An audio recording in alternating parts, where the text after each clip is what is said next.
It starts off with Migraine versus Rough. We're going to hop into Blue Shift. I'm about to go chug some fucking Dayquil while we do the intro. I'll see you guys in game.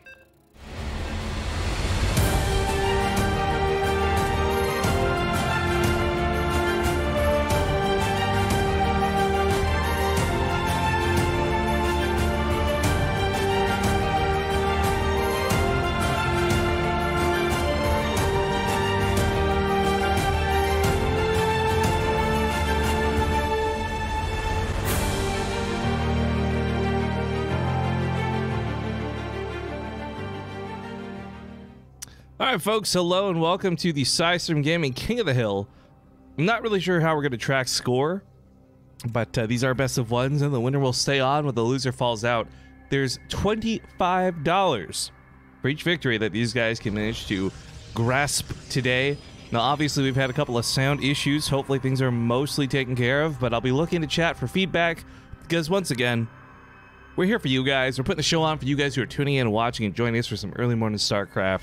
So we want to make sure that you've got the best experience possible. That being said, we'll see if any headaches arise because I'm already on edge. Spotted here at the bottom left side of the map to kick things off in the Psistorm Gaming King of the Hill. We got the Psistorm player, Migraine. Hey. And in the top right-hand corner, also representing Psistorm, it is the Red Terran player, Rough.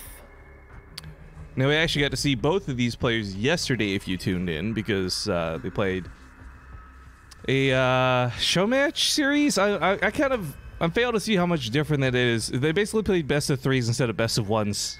It's all that's the difference between yesterday and today. But for those who are unaware, there's a live event going on. They have a venue rented. Players are there. Half of them in real life. Half of them, I guess, were tuning in from like just online. But either way, there's a lot of cool Psistorm action going on. So definitely recommend checking out their Twitter and following, I guess, probably KJ or Penguin or whoever's running the show over there, to have updates on what the dilly-dally dealio is. Now, because these guys are friends slash teammates slash it's Rough, Migraine, as you guys noticed, wanted to go back to the main for second scout. He was denied this, and it's worth checking because Rough isn't actually doing something standard. He's doing something very substandard. And if this is the same build as yesterday, it'll be 2 Raxes, 2 Reactors, and an Engineering Bay for +1 weapons as he masses out Reapers. It looked ridiculous, but it worked incredibly strong and incredibly well against a player who blind went Immortals. I know, in this matchup, it's what you expect, right? But you can never really expect that with Rough. He's always trying to do different things, and that's kind of what he's built his name off of, right? And boom, just as you stated, there goes that Engineering Bay coming down in the back of that mineral line here. Now, the funny thing is, the Stargate should work exceptionally well against this, I would imagine. However, these are 4 Reapers at a time, so I'm not basing this off of any standard Korean pro play in the meta because that's not what this is. But hypothetically, if he turns out an Oracle and not a Phoenix, it should destroy the Reapers. The problem is those Reapers, because he's making so many of them, will get into his base, they will just hop up a cliff, and they will kill a lot before they themselves die. And last time we saw proxy missile turret, I think now we're understanding why. He did this last time and it looked pointless, but if he hasn't proxy missile turret down, he has somewhere to fall back to against things like an Oracle. So Rough isn't just like YOLOing this, he's definitely thought ahead. And while this didn't come into any factor yesterday when he did this, it might just today. Also, Surikan, thank you very much for the 3-month resub. Look at that. 3 months in a row. I almost said welcome back to the beatbox, but it's no. Welcome back to the beatbox. Back to the team. But this, this is gonna be really weird. And I wonder if Migraine has done it or played against Tempo. it. Base trade is beat. Oh, okay. Then it still work by proxy, Oh. Okay, so the second missile turret's kind of denied here, but the Oracle doesn't have infinite chasing power with this other one set up. That being said, as we saw, even with the shield batteries up and running, these Reapers cannot beat through... Damn it, you got that in my brain now. They can't destroy a unit through the shield battery, so they still have to fall back and play a little bit safe. It's super awkward, though, as the Oracles don't get the kills. More Reapers are coming across the map, but they're about to have +1, and if you guys don't know anything about Reapers, they attack twice, so upgrades are twice as efficient. Yeah, they're going to be killing those workers so fast. And I like the positioning of the shield battery, too, so he at least can protect both once he starts to transition to starting to mine from that natural. Oh and no! Oh no! Coming away from the shield batteries is a big boy. mistake.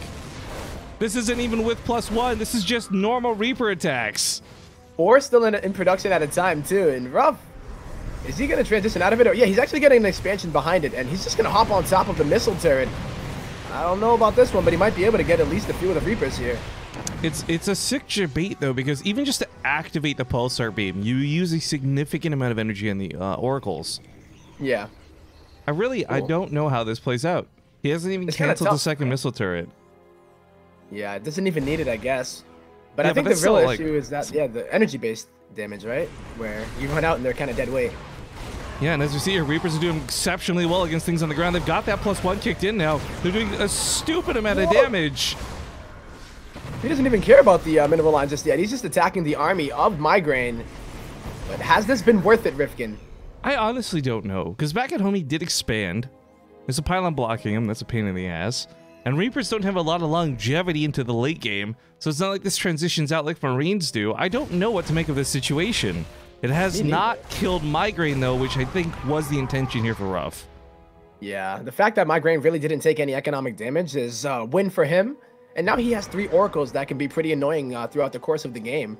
Even if you have a missile turret inside of your base. Whoop. Okay. Drops down a Ghost Academy. Why not? Why not, Rifkin? Why not? EMPs, I guess. Apparently I missed a resub earlier. So Hirai, sorry, we had a lot of headache getting the stream up and running today because we didn't know if this was happening like an hour and a half from now versus half an hour ago. So if I missed any subs from before we went live, I apologize. Just let me know, guys. We'll give you that tasty shout out into chat. But all right, so it is mostly oracles coming for this counterattack, and frankly, oh, that missile turret barely not done. That's in 17 out of 18. Feels bad, man. It's legit right about to finish. He's gonna target down the tech lab, getting that combat shield. Perhaps he thought it was stim, but either way, delaying one of those upgrades, and it's the only barracks that does have a tech lab, so it's gonna be delayed so long. Well, the Reapers are gonna hop around and look for some damage. Perhaps Migraine letting his guard down, thinking he's safe, but Reapers can always hop up in that back line, and this Oracle not in position to even see these coming until it's probably too late. Now, there are buildings up, but he can tear through these pretty quickly if he needs to. Oh my god, he just one-shot it. Right? Even through the shield batteries, dealing a tremendous amount of damage. Still, no Reaper grenades, which I find really interesting. It's not much, but it's still 5 extra damage. Seems like a bit of a wasted opportunity.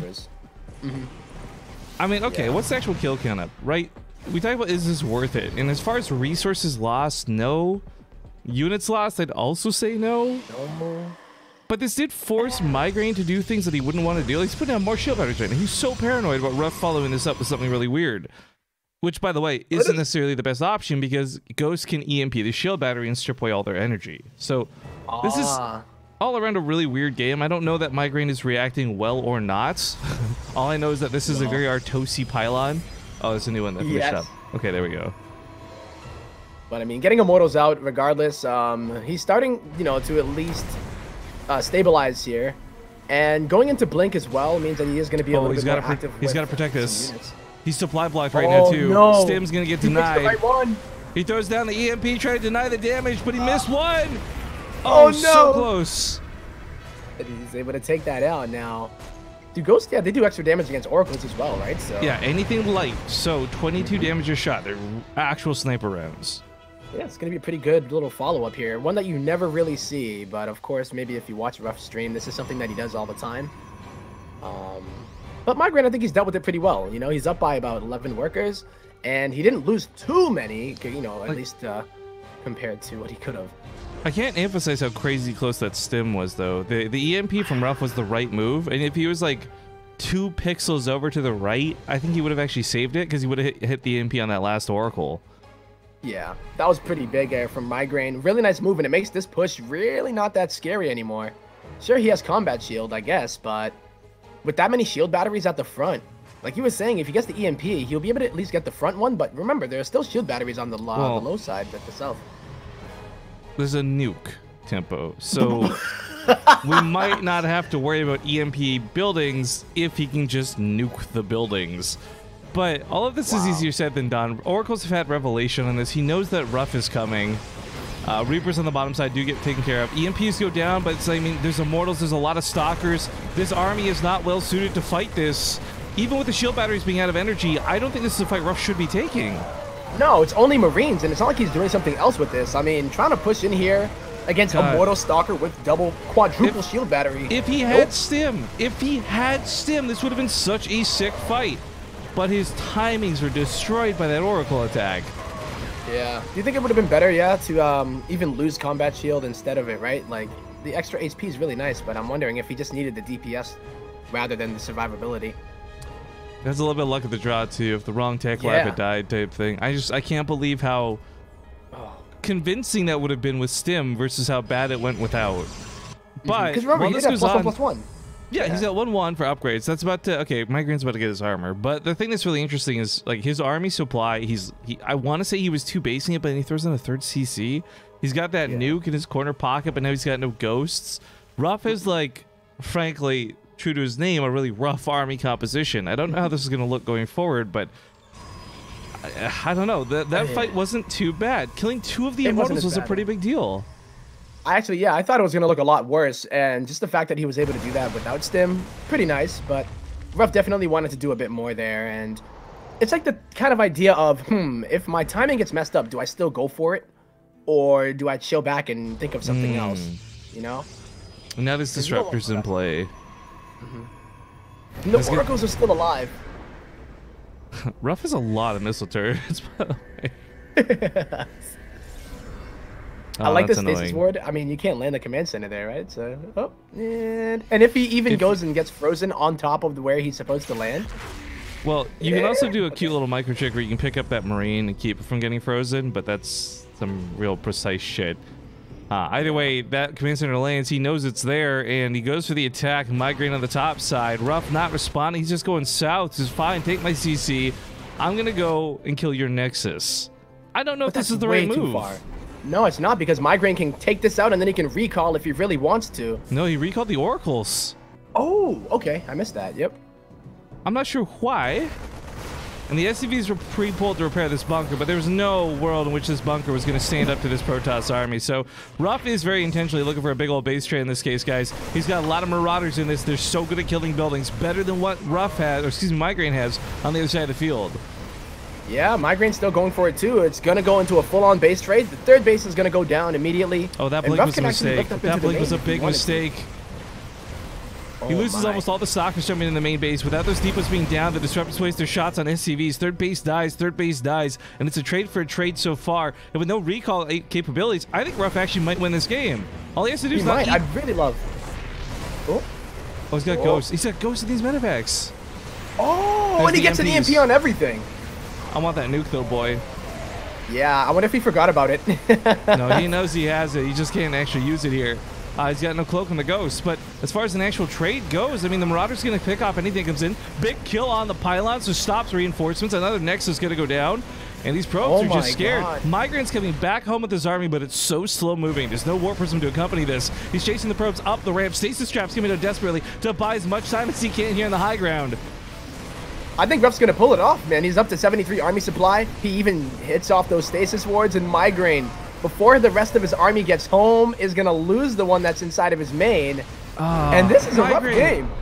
I have a Migraine, because if poor Migraine had just used his recall on anything other than the 3 Oracles, he would have been fine. Yeah, he would have been able to kill that third, get back home, clean up the army. That's really what he needed to do, right? Just to be able to fight it there. And unfortunately for him, ooh. Well, that's a good $25 for Ruff. Picks that up for his first win of the day. Not too bad. Not at all.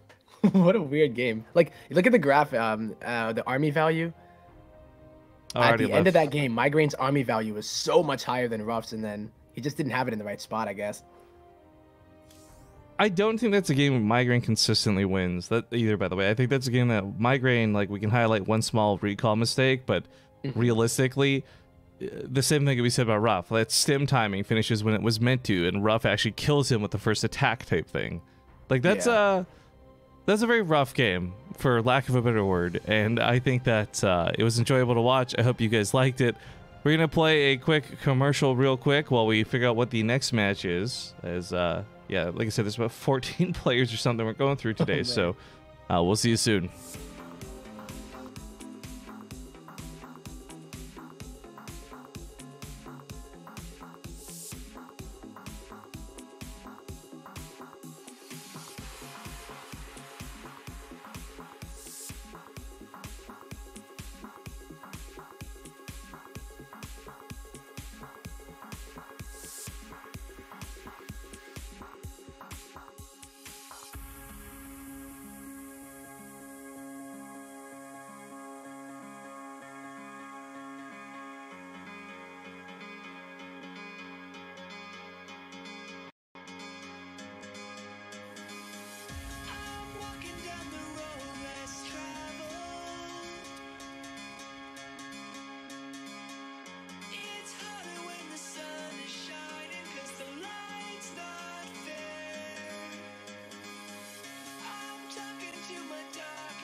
Jack Ryan.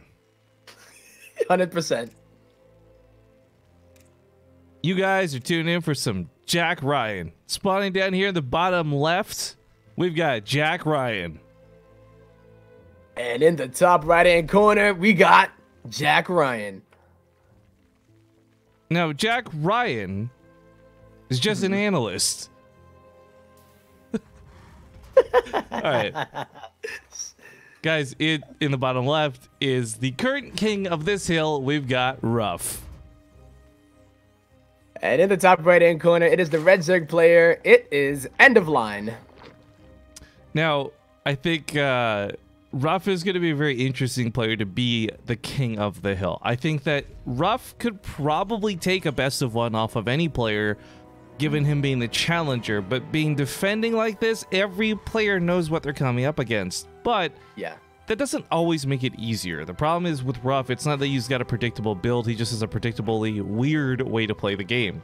And I think that if this was something that consistently worked really well, you'd see Ruff in the top lines of WCS, but you don't. And I've got nothing negative to say about Ruff. I quite enjoy watching his silly builds, but I think that if it's not End of Line, who looked really good yesterday, if it's not Gemini, if it's not these other guys, someone's going to take Ruff down and knock him off that hill, because it is kind of a gimmicky thing. It is, yeah. I guess best of one is probably the, best kind of format for him, but in any case, like you said, you know what you're getting into. It's not like that tournament where everybody's a barcode, right? Like, if that were to be the case and he was going through a tournament like that, I would say that would be the best case scenario, but we already know End of Line knows who he is as we see this pool first coming out. Temp, I don't know why you're talking about a pool when there's a Ghost Rush in play. Yeah, who cares about the pool? We see that every game, but... So, dang. Just so you guys are aware, there's versions of this that are very legitimate, and it's actually been really cool watching TY and others bring this out, but it's not Ghost first, it's Ghost like second, and the idea is that This can snipe the queens and stop them from transfusing. Then Hellions and Cyclones can also deal a bunch of damage. The fact that he rushed this out the way he did is really interesting because this is, I don't know if it's meant to like block out the Zerglings or if it's just supposed to be a surprise. Either the way, the wall protects what could be an expansion and the ghost is on the wrong side of it. He is, and he's gonna try to kite these. And if he gets surrounded, this would be the worst trade of all time in the first 3 minutes of a game. I mean, ghosts have some pretty good movement speed now. They never used to be able to do this. No. Not bad, though. But now end of line is going to transition. Well, the jig is up, though. The big deal is the ghosts are a big surprise. Oh. He's not researching a fast cloak. He's instead opted to go for the command center. The beauty is 2 ghosts could probably hold off any kind of attack that's coming his way. Again, 20 damage versus light units is the bonus. If he sees Banelings, he could actually steady targeting them, which, by the way, Banelings might be on the way. I'm not sure if this will be an all-in. Because end of line is making drones, but then he's weaving in some Zerglings. Yeah, because he made a bunch of Zerglings. Oh, no! Oh, he lifts up the barracks! Well, oh my god. I'm really at a loss for this, because why would you lift up the barracks instead of lower the depots? In any case, right? Oh, you know what he was doing? No, sorry, I see what he's... He was checking for an Overlord. If there was an Overlord up here, he was going to try and pick it off. So that was actually just beyond greedy out of Ruff. Very, very. That is a huge loss. And basically, this is going to... He gets the command center canceled. Ruff is going to be in a lot of trouble. End of line can follow this up just by Baneling busting. And probably win the game. He can't save this. He wanted to bring the tank down, and they think he could have. I think he still could. It's only 2 Zerglings he'd have to kill on the inside, and then just have the SCVs repair the wall forever. I'm not liking a lot of Ruff's decision-making here, to be honest. No, and I like End of Line's decision-making because before the +1 Carapace, you're going to lose those Banelings before they reach that depot. Well, so instead of trying to end the game, he cripples Ruff and then says, I'm just going to chill for a little bit. Ruff has 1 tank and 1 Jack Ryan to work with. I was going to say. Maybe he'll send this guy to Yemen. That's it. Sad days, yo. But yeah, this is a disaster for Ruff. This is probably the worst thing that could have happened, and it wasn't even like it could have been prevented. Yeah, right. Like what Ruff did, just so you guys are fully aware of what's happened here. Like a little bit of greed cost him everything. Looking to kill that Overlord, I mean, picking that off would have been so nice, and the deny would have been huge. But at the same time, End of Line is committed more to this than maybe he should have. I think realizing now he cancels about half the Banelings. I would have loved to cancel them all. Yes.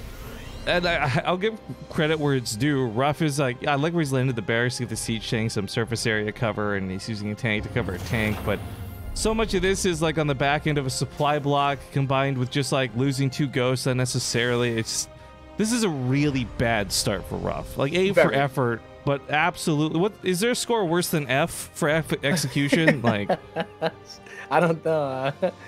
They just don't even give it to you. Oh. Well, I like this follow-up from End of Line, dropping down the Spire. Ghosts do pretty okay against small amounts of mutas, but is he going to continue? He just rebuilt the Ghost Academy. I didn't even catch this. That's what I'm like, what? Okay. It's not just a what, it's also a why. Like, so someone earlier in chat asked how expensive are ghosts, right? They were toned down a bit. I think is it 150, 100 now? I think?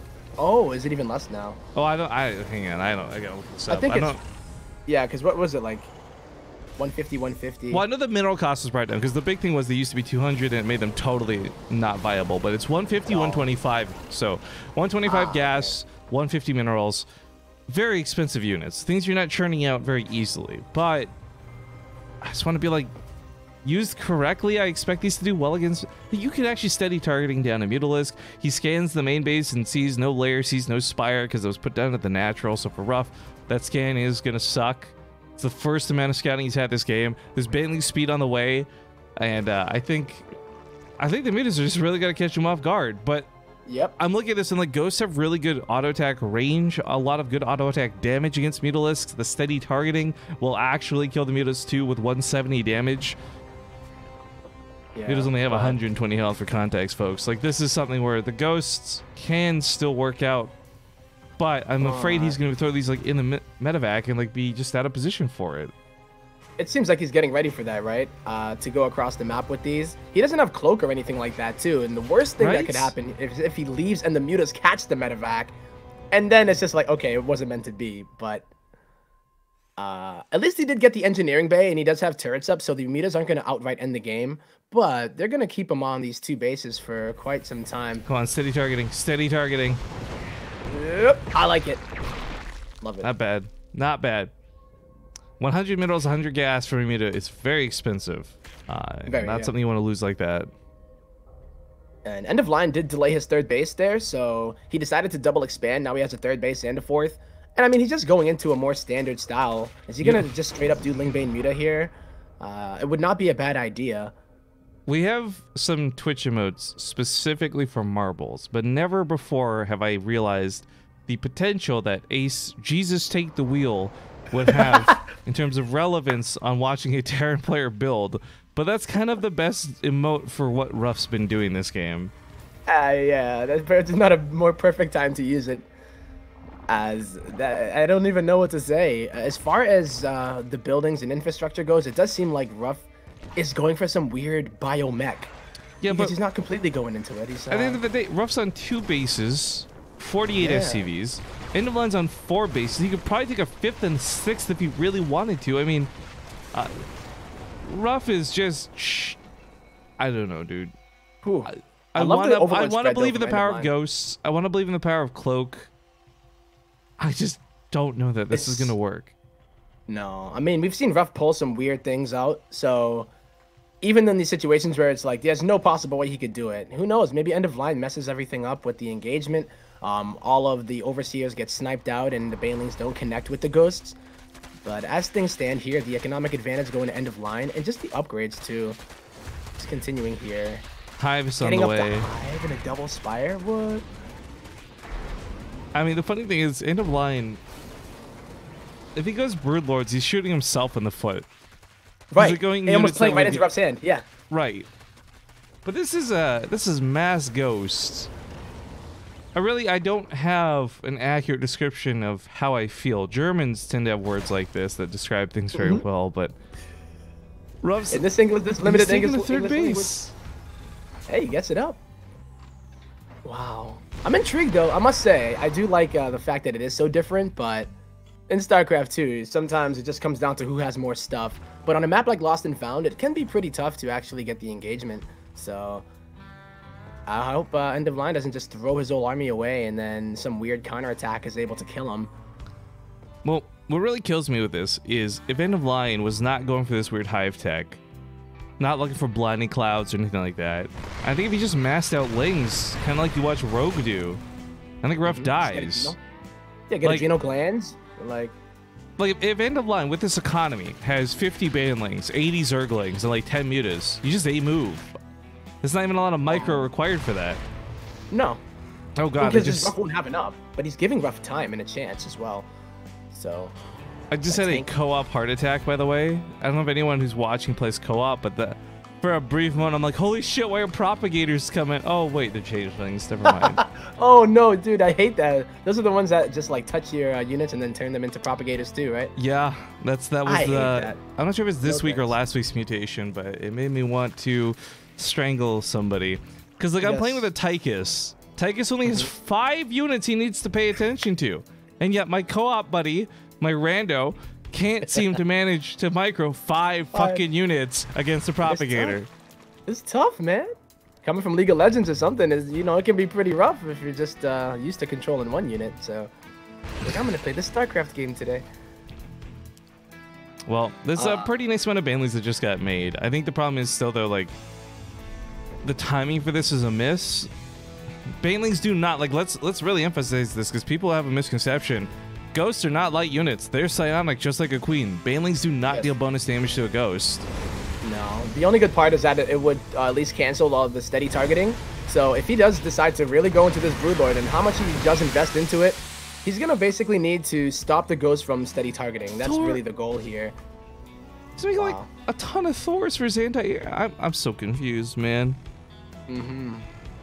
Does he know about the Hive? Here's what kills me, right? Ruff's been in Grandmasters. Yeah. Ruff has high MMR.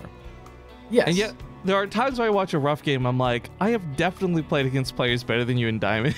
In terms of, like, what I feel is a good build order. But his weird style works for whatever reason.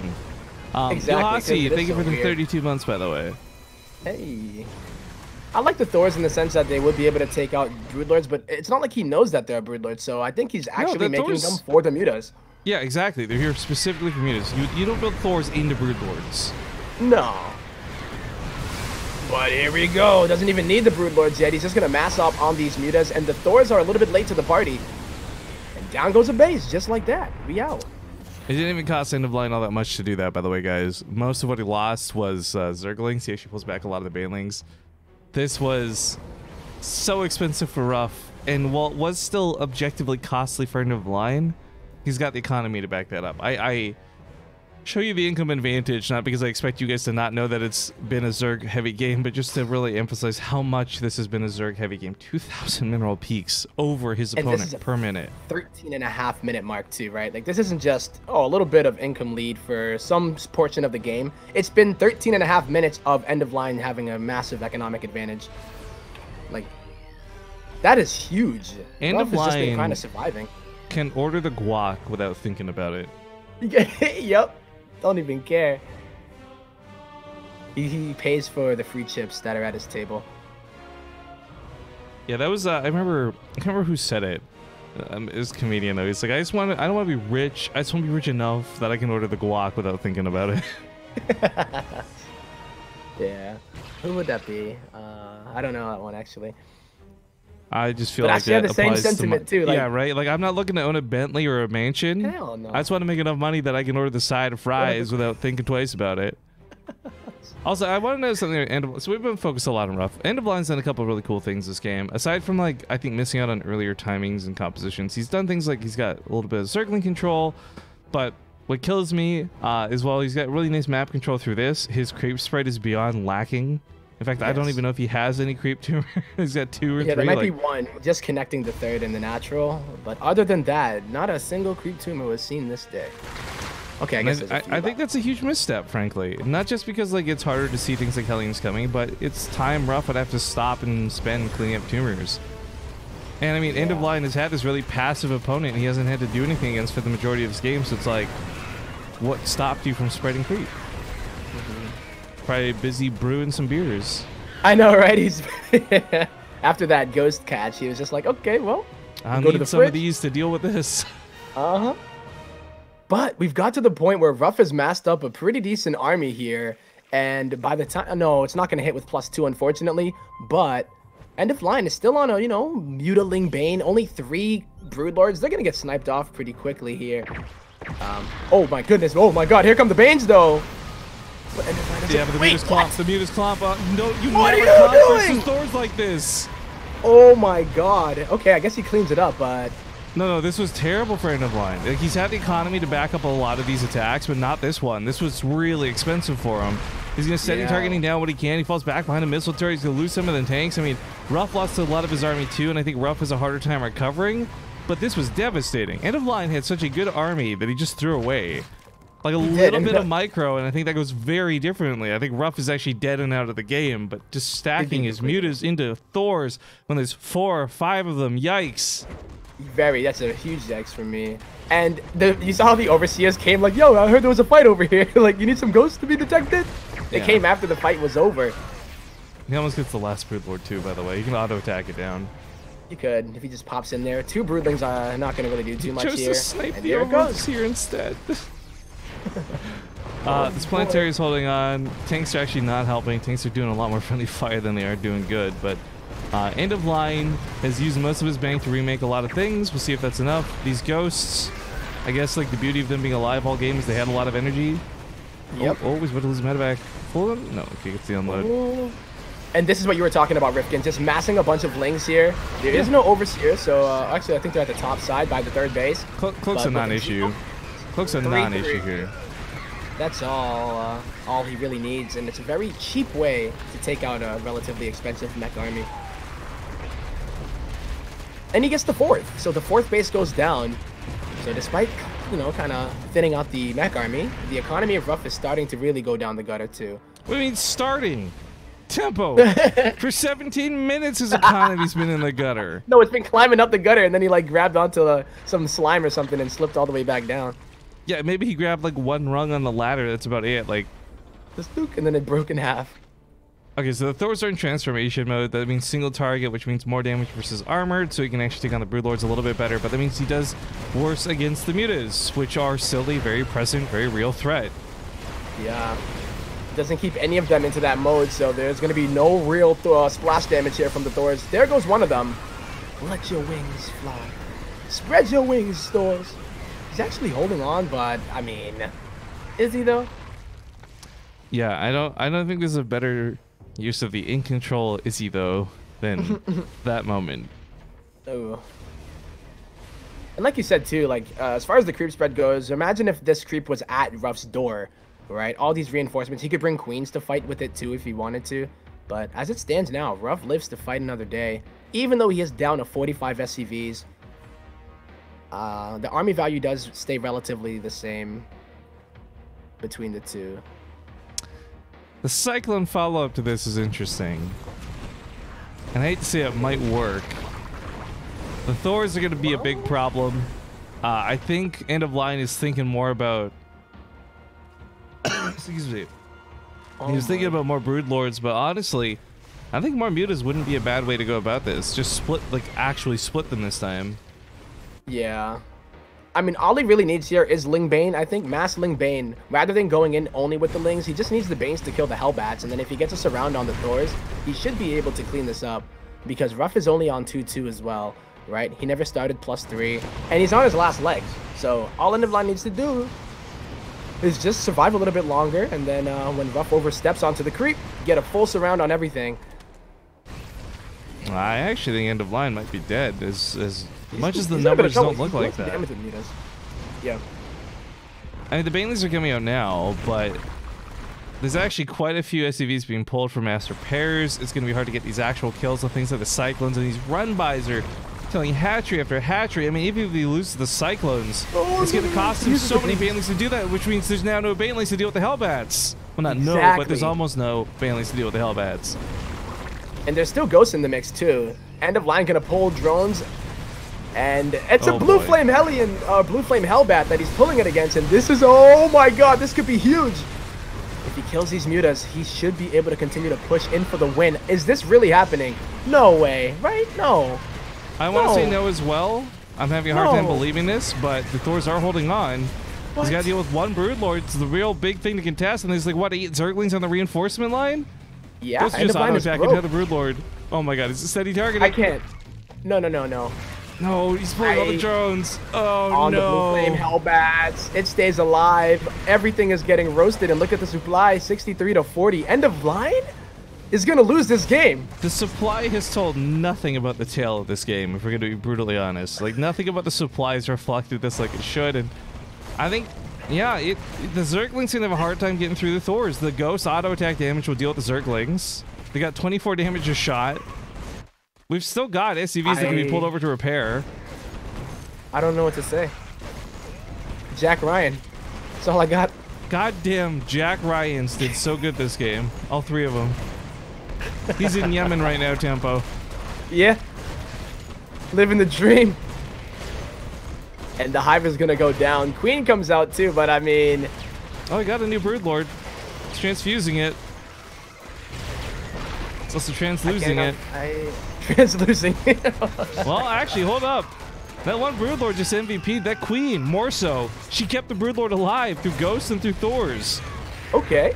And this is basically all he has left. He has 3,000 gas in the bank, but... Yeah, he still loses. He still loses. Ruff reestablishes the base by floating the main to the 3rd. He's asserting dominance right now. He's going full alpha male here as he heads up to the top side. He doesn't even need detection. He can kill the drones through the friendly fire. Oh, or not through the friendly fire, through the splash damage as he hits the hatchery. Yeah. End of Line is 4 drones, half of which are here. Yeah, and you can't even make another one, right? I think they're all nothing's mining. The income is 0. 0 all across the board for End of Line. And by some miracle, he's building a nuke. Jesus, take the wheel, and he did. Rifkin, do you believe? I can't even. I don't know. I can't really wrap my head around what just happened in the past 5 minutes of this game. I'm actually at a loss for words. God. You know? So, with the hatchery going down, rough. That's a very cheap trade right there. Yo, chat is so desperate for us to say it. I'm just gonna give in. This is the end of the line for the Zerg player. Where are his last 3 drones? Spot, man. It is. They're all over the place. What are you guys doing? The drones went to Yemen. No way. GG.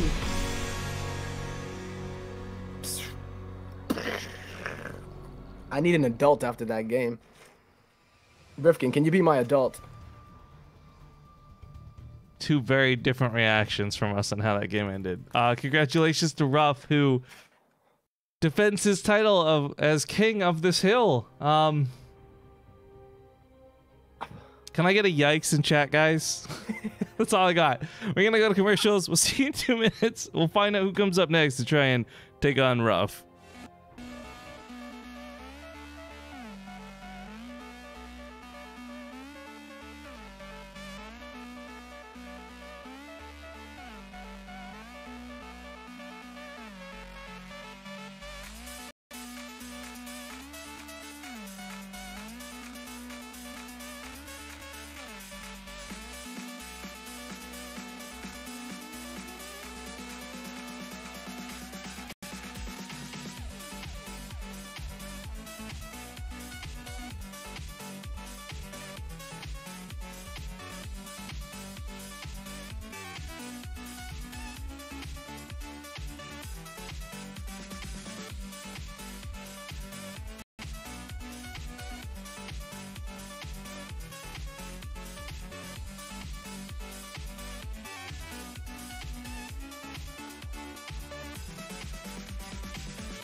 All right, we're back, and we're getting into another game. Ruff still defending his title as king of this hill.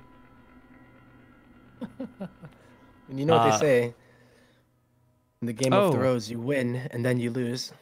We have the all-time famous GG Gemini coming up next. So Protoss to take on Ruff. We were just talking about him, actually, weren't you? In the last match. Not the lost and found one, but our first one. Lo and behold, he shows up. Well, just so you guys are aware, if you're just tuning in, these are best of ones, each individual match, and they're worth $25 to the winner, nothing to the loser, and it is a King of the Hill format. So basically, the longer and the more games you win, the more money you rack up, and like we said, Ruff,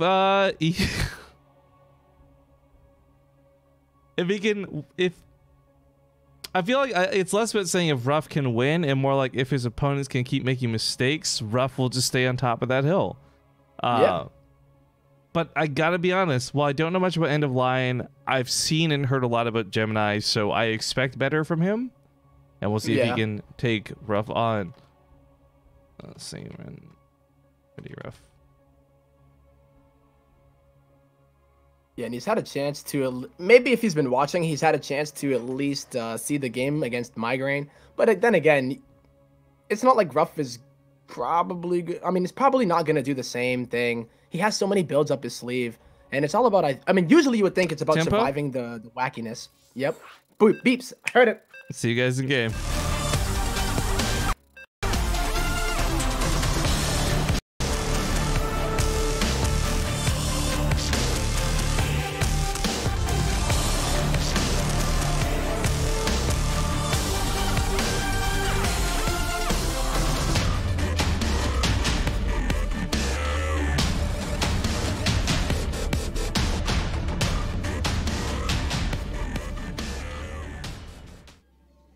All right, it's game number 3 for one of these guys and number 1 for the other. That's why we're getting rid of that best of score. But Spun here in the top left, he is the new challenger. He plays for Scythe Esports. It's the teal Protoss Gemini. GG Gemini. And in the bottom right-hand corner, it is our blue Terran player, Ruff. Actually, did you ever play the old Mega Man games back in the day?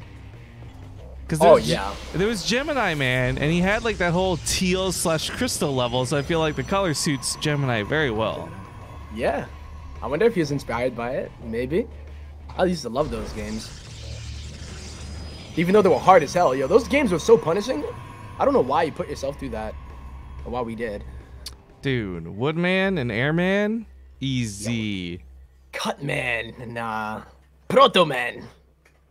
Proto-Man was the most badass one. Did you ever watch the TV show? Oh my god. Yeah, dude. It was so cheesy and corny, but it was so good. Yeah.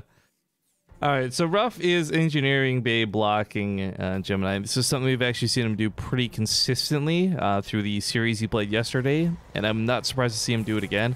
My question is, though, what's the plan for this, right? Because this is not the same Reaper build that we've seen, and frankly, the non-Reaper builds he did yesterday were less than impressive.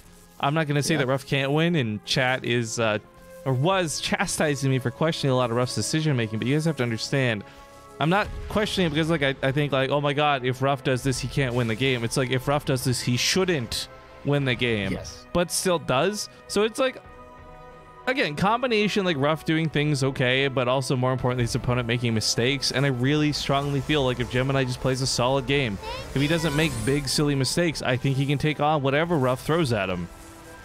Yeah, I would say so as well. Gemini already dealing with this. He puts a pylon down, and it was forced to make the Zealot, which is obviously annoying, but I feel like a lot of Terran players are doing these kind of things, whether they're proxies or engineering bay blocks, just to really make it so much longer until the Protoss takes their natural. I think that's the key, is just like not letting them get that early expansion. Well, mission accomplished. The thing is, the eBay doesn't do damage, right? So like a proxy at least is going to put pressure on and maybe get you economically back for delaying your base by so much. By the way, very important to note that Ruff did actually cancel that. As yesterday we saw that not get canceled. It was pretty bad. But yeah. Double Cyclone follow-up. Cyclone's really strong as long as there's no Immortals in play, so if he sends us right across the map, he can definitely take on the Zealot and the Adept, no problemo. Zully 3, by the way, thank you very much for the resub. Says StarCraft 2 is always fun to watch. I'm glad you think so. Gemini is super supply blocked. Gemini. He hasn't made a pylon, like, he's been supply blocked for the past 20 seconds or so. And there he goes, finally putting down the pylon. Big oof. Uh-oh. That's pretty big. Usually the Protoss is supposed to run away here when it comes down to the SC, or rather the probe count. But a little bit of a mishap there from Gemini. Next time I see Gemini post something where he's trying to pretend like he knows what he's talking about, we're just going to clip this VOD here. And just have the production tab there with the supply next to it. Enough said. The engineer may have thrown it off for a bit, but the shield battery's going to finish pretty much on time. Or maybe not, actually. The Cyclones get here early enough. He's going to kill the pylon, so if the shield battery finishes up, it's not going to be powered. There's supposed to be like 2 or 3 SCVs repairing. It's only just one, which is a little concerning. I don't know if he can take on the Immortal the same way you normally would. Oh, well, he goes in. He actually activated the barrier with the Hellion, and then he moves on up with the Cyclone. So that Immortal has nowhere to go. He's blocked by the Cybernetics core. Wallace is on. The Hellion is firing away at the probes, taking some time to actually get kills out of this, but Force not bad. Look at this SCV. He's like, yo, get back here. It's like punching him in the face. He's unscrewing all the nuts and bolts on the Immortal, dude. It just falls apart. Yeah. It's like a Gundam. Oh no, what is that? Like connects? Well, 6 probes is not too bad, in all honesty, but I feel like that could have been handled a lot better than it went. Part of this, too, was like the Hellions went in one at a time. If it was 3 SCVs, you could have probably taken on the Immortal properly instead of just the one. Like, small little mistakes that are rough made this not be a game-ending move. As he runs back home, he doesn't really have a lot to fall back to. There's no bunker with Marines inside of it, after all, as he went for these Cyclones and Hellions. So he tries to buy a little bit of time to pump out a few more units, but honestly, unless that Banshee's out, I think Ruff might die. Yeah, he's in a little trouble here. He pumped out a few more Hellions, and they're not really going to help against this. I guess you can try to, like, slide into the main base of Gemini while this happens, but he's actually pretty prepared. As long as the Stalkers are on hold position, the shield batteries will keep them up forever. And something to note, Corvid Reactor was being researched, and then Ruff did cancel it here. Maybe he was making it look like he was getting Cloak if he were to be scouted, but I think he just might die here. It's only going to be 3 Cyclones in Banshee. And the Warp Prism is here. Cloak isn't done yet. Oh, I believe very strongly Ruff is dead. Yeah, and this is the kind of thing, right? Like, don't let it get to the super weird stage. Just go counterattack off of something like what he had done. Use that good micro with the Warp Prism and just kill him. Keeping a lot of those Stalkers alive. And oh, he's going to break Cloak.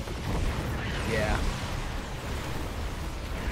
Yeah, down it all goes. Good micro from Gemini. Not targeting down the Warp Prism anymore, even though that is possibly the most threatening unit here for Gemini. Well, hold on. Whoa. This is killing me, Tempo.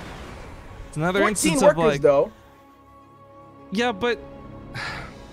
You would think that he would just be dead, right? Is that what no. So he got really, really greedy getting in the main base like that. Gemini, like, picking off the stealth wasn't bad. Coulda, shoulda, woulda opened up the ramp, put off the extra depot. Like, getting in that corner, taking that fight where he did, we saw him get a little too overeager with the Warp Prism micro, and that's why, like, he had a full Warp Prism go in and try and pick up an Immortal, not realizing he had a ton of Stalkers inside. Like, that was an Immortal that shouldn't have died. And if all of your focus is on the micro, then yeah, especially because Gemini wasn't really macroing back at home behind this. No, he's still on the 2 bases. Yeah, he does that SCV lead, or the worker lead, because he was able to kill a few of those SCVs. How does he do it? How does Ruff make everybody fuck up when he's playing against them? Like, it's just the... Ruff is actually in a good spot now. I know the worker count doesn't look like it, but if he goes for the counterattack right now, there's going to be almost nothing here to stop him. If he waits, then time favors Gemini, because that's how economy works in this game, but I think if Ruff starts moving out sooner rather than later, he'll be okay to go. Yeah, he should have at least maybe tried to get something done. He has so much DPS with this army. It is pure Cyclone, and even the Banshee could go to the main. You know what it is? What's up? Ruff has the hold my beer move. That's what it is. Yes! Yes! And he held End of Line's beer. He held Migraine's beer. Like... Alright, this Hellion's going to head to the main base. This is going to be unscattered by Gemini. While the Hellions distract the army at the front, this big push will come in. The Banshee does not have Cloak. That's still a factor. Kind of wasted, unfortunately. She gets sent to the front line, but oh boy, does he roast up these probes. And there's nothing to stop this. No, he's in the mineral line killing probes and attacking at the front line, and the shield batteries are in the back of the Nexus rather than at the front, so if he's ever to push in there, he's going to be able to pick off some probes himself, but he actually goes back home. 14 workers, though, certainly helps even up the score off of what was a devastating worker trail there. So being 2 bases with mules, Ruff's not actually looking to be in such terrible shape anymore. No. He's actually brought it back, and despite the fact that he killed 14 workers and is down by 7 workers, that would have been a game that Gemini ran away with, so he's making the right moves, especially in the situation that he's in. It's just going to be a matter of fact as if he's going to just continue with the Cyclones. I'd love to see Gemini even drop down another Robo. I don't think he's not thinking Ruff would just really continue to make Cyclones for the rest of the game, right? I don't know about that, but 2 Blue Flame Hellbats are not quite Blue Flame. Wait, didn't he have Blue Flame on the way? Did he cancel that? He's canceled a lot of upgrades this game. Oh, no. I feel like I'm taking crazy pills. I thought Blue Flame was going to be done. Okay, whatever. Hellbats, period, still get up here and do a surprising amount of probe damage and forces a lot of lost mining, but costs him the medevac, so that's unfortunate. Yeah. Widowmine's coming out. You know what? I watched an actual pro game not too long ago. It was Braddock versus I can't remember who, but he was going mech, and I'm like, I can't believe mech. You can't go mech versus Protoss. Immortals are just a hard counter to everything. But he actually went mass Widowmine with his mech army, and it worked surprisingly well. What I gotta imagine with the low stakes army supply right now, Widowmines are actually not a bad choice. They're going to be very effective here. I didn't see if Gemini got charged or anything. I don't even believe he has a Twilight, so going into Disruptors, I mean, I don't know. Does a Disruptor, how much HP does it take off of a Cyclone? I don't think it one-shots it, It'll take 2 shots to kill a Cyclone. It takes 1 shot to kill a Widowmine. Okay, so the Widowmines are going to be targetable, but I don't know. I feel like using the Robo to make Disruptors when Immortals are basically the hard counter. Oh, don't clump for Widowmines like that, though! Yo, wait, when it comes to casting North America StarCraft 2, it really is a game of throws. Oh, Gemini is taking the third base, but I just think the robo time, the production time, Immortals, that's really all he needs, but I just don't think that he knows that Ruff is going for straight up Cyclones and almost nothing else. Well, Widowmines, because he's got Drilling Claws on the way, so Widowmines are going to be a really big part of this game. He's going to walk that right up to the army. Ravens. He's going to lose about half the Widowmines while they walk up, and then he's just going to burrow them and kill what's left. Yeah, and you know what? He's going to be able to, what is that? Interference Matrix on the Immortals, and it's only going to be Stalkers for the most part. And he does beat them. He gets a missile instead. Anti-armor's not a bad choice. -3 armor on those units are going to make these Cyclones do bananas damage. Those Ravens yeah, they died. They went to Yemen, dude. There's a farm out in Yemen where all the dogs run, and Ravens are now joining them. It's always nice. They're in a better place now, Rifkin. So. Well, he's repairing up the Cyclones, which is really important. As we mentioned, the 2-shot is a pretty big deal. I'm not sure what just happened over here, if he killed his own Stalker, if a Widowmine was sacrificed for it, but Drilling Claws is done. That's the instant burrow. That's the actually get those down and fight type move. And even then, you know what? Even the Widowmines just absorbing a Disruptor shot like this is still better than a Cyclone getting hit. So either way, for Ruff, these are not too bad of trades. But yeah, he does keep on putting them all together though, right? He needs to kind of get hip to that. And you know what? If he gets over to the third base here, Gemini's been a little bit cautious, or at least just a little bit hesitant, as he kind of is chilling in the middle of the map. Ruff knows exactly where Gemini is, and he is so far out of position. Even if he recalls, I don't think he gets this Nexus. I don't think he gets back in time. Oh my god, the DPS! I'm sorry, are these Cyclones or Locusts? That's what I'm saying. But there's no recall for Terran. Is he stuck here, Rifkin? I mean, the idea is, though, that if he can trade out enough on the way out, then it's fine that he dies. Getting a third base snipe like that on Gemini was a pretty big deal, especially because he had just transferred an oversaturated amount of probes over. Yeah, and now look at that natural. It's even worse. So, somehow, someway, Ruff is even in supply. The Disruptor count is beginning to get up there. I think we're at 4. And it's all about the micro. Ruff is just like, I don't even care. He's going to continue to try to use his Strike Force to take out Nexus left and right. God. Are these Cyclones piloted by Jack Ryan? Plus, yeah, they have to. Tom Cruise and Jack Ryan. It's like a double pod. Oh my god. That Nexus didn't stand a chance. He's going to have to fight back at home. Just lost all the Hellbats. But these 2 Ravens keep him from pushing in too comfortably. Whether it's auto turrets, whether it's anti-armor, or whether it's just Disruptor. Oh, hold up. He actually recalls. So forget what I was saying about the Ravens. This killed 26 probes. Gemini has... what is happening? I think I want to say Ruff has won another game, but realistically, another player has lost a game against Ruff. Like, no, it's fall into the mighty hand. You see, you're just not the same man after you play Ruff. That's the thing. Your mind is scrambled, and that's basically what's happening. It's like the Ruff effect. That's his X factor, basically, right? Like, he brings you into his world, and it's just you start making all sorts of mistakes, and you just don't really understand what you're doing.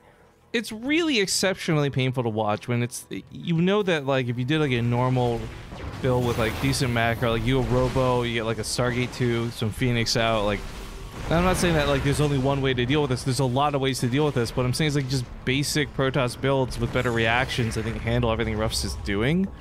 Yeah. But Gemini and the two players who've died before him, like they get too caught up, too tunnel vision, and they stop thinking about like what they should do, and they get focused on what's happening right now. And I think that's what we're witnessing be the big problem here when players start falling apart against Ruff. And I want to go like on record with this, guys. Like I got no problem with Ruff winning games. That's really cool. But it's not Ruff making these like really sick beyond micro type like pult macro games. It's just people falling apart to him. So like it's not to take or steal credit from Ruff, but that's just the reality of the situation. Yeah, it must be tough though, you know. It's just when that does happen, and you do find yourself in the situation like, oh my god, I might actually lose this game. Then you know it doubles down. It's just like, oh, what do I need to do in order to come back? Whereas you just need to kind of chill, scout, see what it is, and kind of just build towards or against what he's making. So, oh my, yeah. At least there's a bit of harassment here from Gemini with this Immortal, but he's not controlling it well. He's gonna lose it. Well, he's focusing on the other side of the map, where he's just continuing to eat tank fire, and I'm not sure why. Gemini has actually lost over 3/4 of his army to these tanks because he's just out of position, frankly, badly. Yeah. And he's going to give up the high ground here. The tanks are going to be able to siege in between the natural and the third base. And once again, this base should be dead. Gemini doesn't really know what to do. He's a bit indecisive as far as how to engage it. But he did do a bit of damage in the main. So if you look at it, yeah. How many workers? 58 to 74 workers killed this game. Oh. Kind of ridiculous. That is ridiculous. It's ridiculous. It's ridiculous. Like... No. Bunkers even getting put up here. Oh no, these are engineering base? Whoa, so he's just gonna try to get some shots. Yeah, that's pretty cool, I guess. And Gemini trying to get a bit of a flank here, warping in on the south side. Here he goes. Is this gonna be the end of Gemini, or will he be able to push on through to these tanks? Nope. He did go for the interference matrix on the Immortals, but they walked into tank fire, and there's the GG. Ruff wins another game. 3 wins in a row. The hell? I like loving it though. You know what I mean? I'm having a blast just having my mind get completely fried, scrambled, and over easy cooked. Got Nugs, thank you very much for that 13-month resub. And here's the thing, right? I'm watching a lot of people refute a lot of the things I'm saying in chat, and that's fine. You guys are welcome to have your own opinions. But here's what I would suggest. If you really, truly believe that I am so wrong, fund a show match of Ruff versus any player that is like top of the ladder.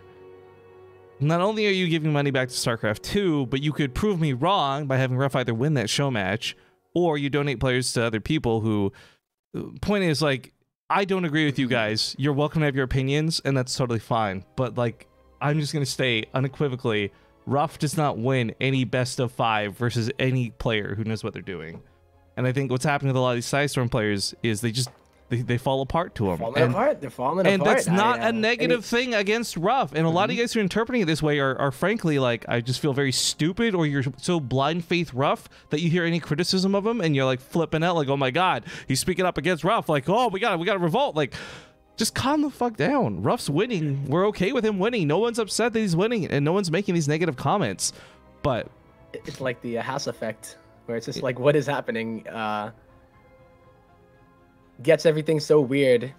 And that's the thing about having resolve as well, right? Like, StarCraft 2 is a mental game at the end of the day too, so you have to be like, is this the right thing that I'm doing? And you're not really sure, and then you find yourself on the other end of the game. Well, apparently the next player who is meant to go up against Ruff might be dropping out. So I'm not sure if we have a match ready to go right this second or what's going on, guys. We're going to go to a commercial break. God, I hate being sick. And we'll see you guys in a few. Thanks for watching.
All right, guys, we're back, and are you good to go, Tempo?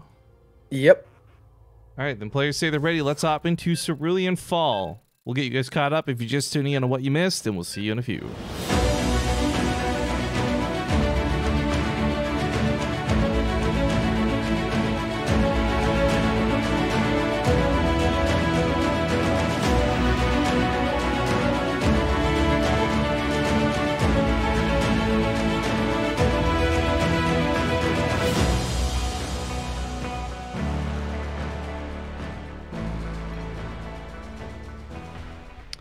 All right, if you guys are just joining us, you probably had to watch a Jack Ryan pre-roll ad prior to getting in here, but we have a King of the Hill going on at the moment. This is the Psistorm Cup. These guys are playing from a LAN center over somewhere on the East Coast, and this is a King of the Hill where each match is a best of one. Each challenger has one chance to take down the king. It's $25 per win, and with $75 in his pocket and 3 wins. In the top right, we have the current king. It is the blue Terran Ruff. And in the bottom left, the challenger. It is the red Protoss creature, Adam Block. Now, there are a lot of best of ones lined up for this, guys, and I think we're almost through the first group of them. They've kind of segmented these guys into sections, so I'm not sure where or when or if we're going to hit like a bunch of downtime or if this will be more streamlined, but the reality is King of the Hills means a lot of action. Yeah. And it's cool, right? Like, best of one, it's going to be a different player every time. Always makes it fun just because we get to see a new face in every single game that we play. Another chance to try to take down this king who is already here with the 3 wins in a row, doing something different every time. So it's just been kind of mind-blowing, to be honest, how the games have actually gone. Because they've not been clean by any means. Every one of these games have been all over the place. Yeah, and there's a point, well, we've had this post-game discussion about Ruff I want to bring up, and someone says, or someone in chat earlier had said, you're not acknowledging the fact that Ruff is confusing the enemies, and, like, that's a lot of credit he deserves. And the thing is, like, that is something to consider, right?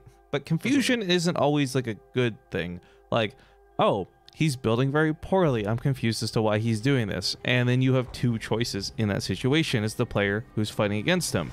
And that's either react as you should and still play the game normally, or get way too caught up guard by like, oh man, he built 2 factories. Like, what could this possibly mean?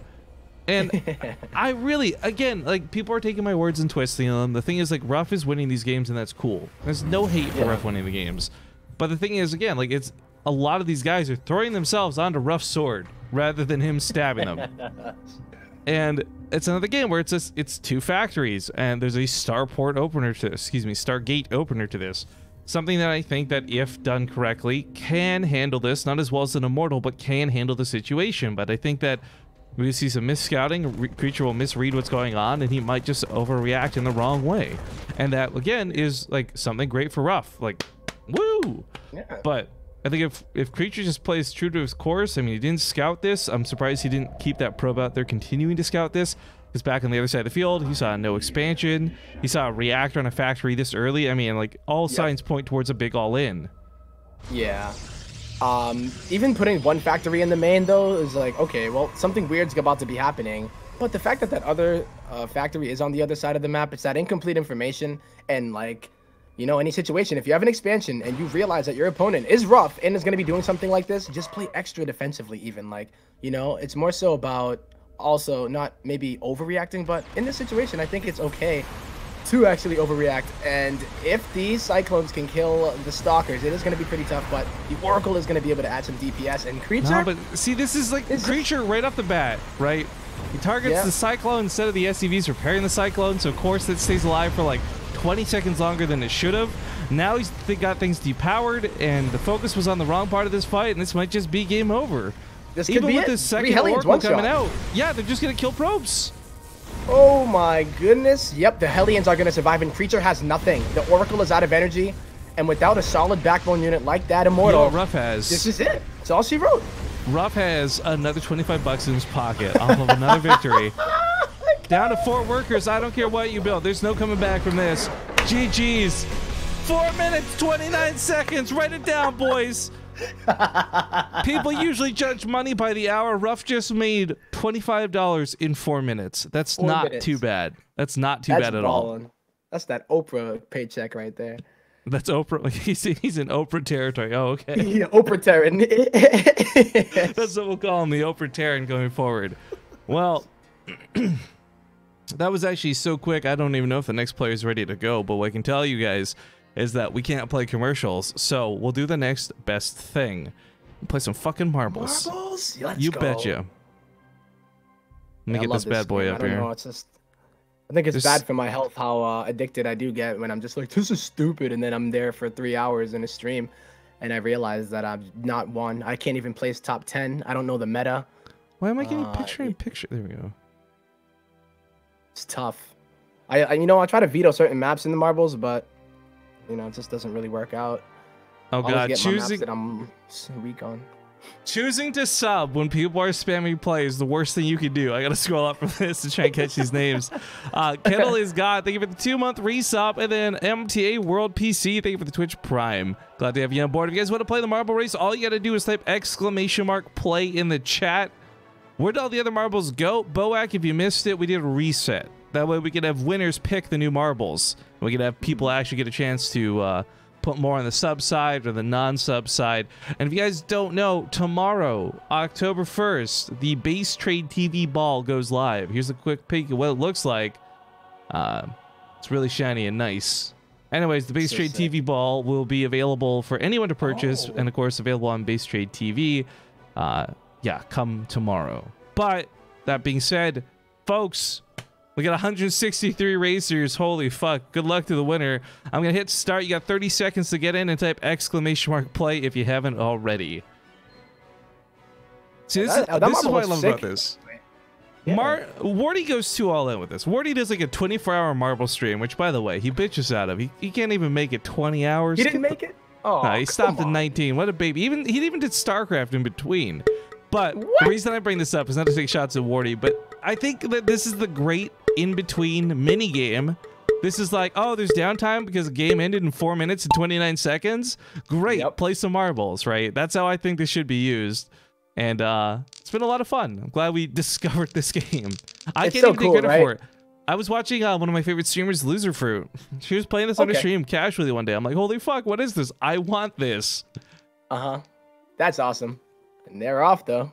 Yeah, the marbles are off. Not a lot of casting that can really get done with this because it is all RNG, but we know Mr. D-Roy was eliminated first. Get fucked. Go enjoy your brand new TV in your stupid shed. Son of a bitch. Damn. Last adult. Moving on through. Oh, a lot of people starting to fall off. Yeah. I'll take the zoom out really quick so people can hopefully have a chance to spot their name, but there's so many fucking names. Good luck. Yeah, so many. It's so simple, but so awesome. I don't even, I love it. Well, we got our top 3 coming in here. Although, whoa, where did Keep Far come from? Bit of a boost, steals first place. Congratulations, Keep Far, on your marble victory. Tempo comes in, almost a top 10. Hey. Falls in a little bit late for that. See, I can't get top 10, man. I never finish in the money. Rip the USA ball. The USA ball will be back. Don't worry, guys. Hey, Tosh SC85, thank you for the 3-month resub. That's sick. You got your own marble. Well, it's technically stream bought it, which was cool. But yeah, we got our own marble going into the game, which would be super dope. But apparently they are doing vetoes. So that to me just sounds like we got time for another race really quick, guys. Marbles, baby. Yeah, so if you guys want to get in, hit that ! play button and do it quick because we've got barely time for one more. Yeah. As we said, we have the vetoes of the next players coming up. And it looks like, I don't know who it is actually, because I don't see any other new names in the chat. If I would, yeah, when are they gonna start bringing in the heavy hitters like Parting and True? You know, they probably wanted to save them towards the end if they're coming through because, oh man. I like that Gemini came through though, so maybe it's gonna be other people, not just Psistorm, right? So you get like maybe a surprise. I say maybe with a question mark, but you know. Man, I'm having some really hard time, guys. My sinuses are clogged, and every word I say makes me want to choke on my own voice. Mm-hmm. Yep. So I think it's probably the worst, especially as someone who does streaming, and you have to talk for a living. Having to deal with sinus being blocked is probably the worst. Stuffy nose, sinuses, and even worse than a cough, I think, to me. And I gotta mute you for just 1 sec while I set this up for the stream.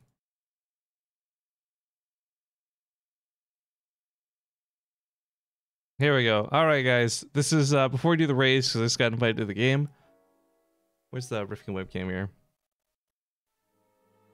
Now, what is it? Hang on. What's that thing that girls always do? Hold up. They flick the bottle thing. What is it? Everybody is on. We came to party rock. Everybody is on. That was gangster. That's too much. You're gonna be DMT tripping, man. Damn, Riff, you're on the gym. Oh, what have you done? All right, let's get into the race, guys.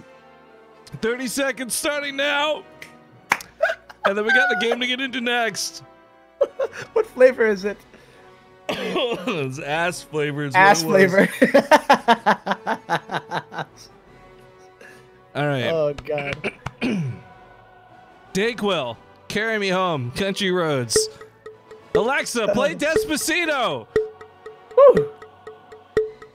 All That's right. what the girls would do, too. We got 235 racers in here. Let me just quickly hop on over here. And we're getting to the lobby, so... Oh, I got some on the screen. Whoops. Go ahead and just wipe that off. Doesn't seem like a fun time at all. Pew. As there's just other players are finishing a race. We have Ninja from Psistorm coming up against Ruff here. Whoa, a lot of marbles are dying. What the fuck? Real Ninja? Yeah, dude, is this Fortnite? Oh. Dude, it was crazy. I was actually looking or I was listening to the radio. Oh, good night. Base Trade Ball, no! You fool. Well, we got somebody named Jizzle Doodle getting caster cursed. Oh, hold up. He sticks the landing. Holy shit. Man. Takes the boost. Nobody has survived the caster curse of marbles. This man deserves a prize. Aw, you can't take out Asparagus P. He's just too strong. Well, someone named J655D is currently in the lead. Jizzle almost bounces off, but looks like J65536D. What a name. Pop. No, he actually gets through it. First place finish, Jizzle Doodle coming in second, but Jizzle Doodle survived 2 different caster curses. This guy is fucking legend. Whoa! Hold on. I swear. Oh my god, he survives again! This guy is unkillable! The man, the myth, the legend! Jizzle Doodle, type something in chat. If you're not a sub, I'm fucking subbing you right now. Holy motherfucking Jesus Christ. Well played, sir. The man. That's amazing. He's Scott Sterling. Like, Scott the Sterling! man, the myth, the legend. The legend! Amazing. Yeah, right. As the race finishes up, you guys can hopefully catch your marbles name. If you don't, too bad, so sad. But yeah, we're going to be getting into game. Ninja versus Ruff. Going to be happening on Acid Plant. Going to get that sub to process. There we go. Congrats, Jizzle Doodle. Aw, look at this. Look at this. Look at Ninja.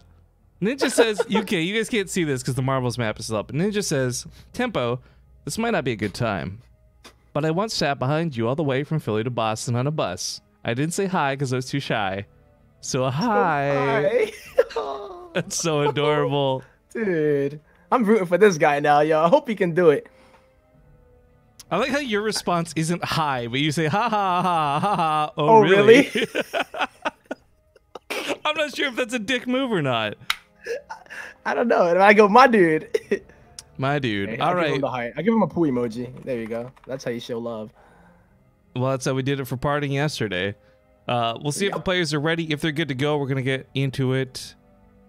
Onslaught says, what does putting a number after I press play do? That just picks the different skins for the different balls. But they both said they're ready, so let's hop into it. We'll see you guys on Acid Plane.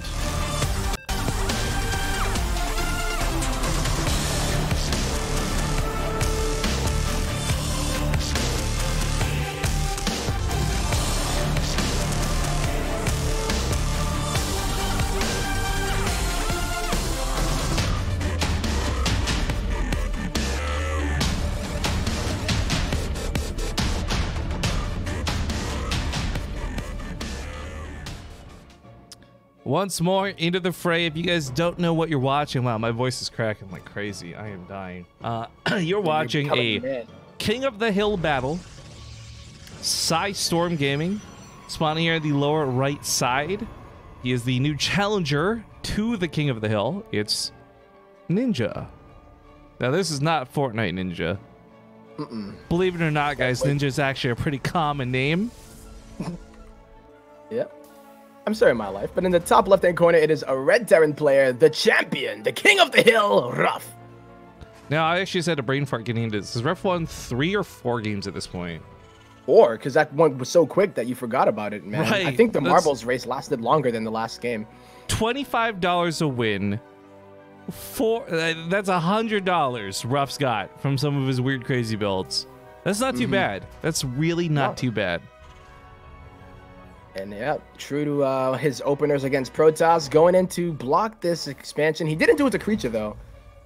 But he decided to do it to Ninja here. And he's going to go down and say, I'm going to make an expansion. No, you're not. What does Fortnite ask someone from chat? Look, guys, you can hate on Fortnite all you want, right? And I get that that game's not for everybody. I like Fortnite a lot, and I love the new skins they brought out for the new season. But what the front door is this? Okay, look, Ninja, you're not Zerg. You can't necessarily do this.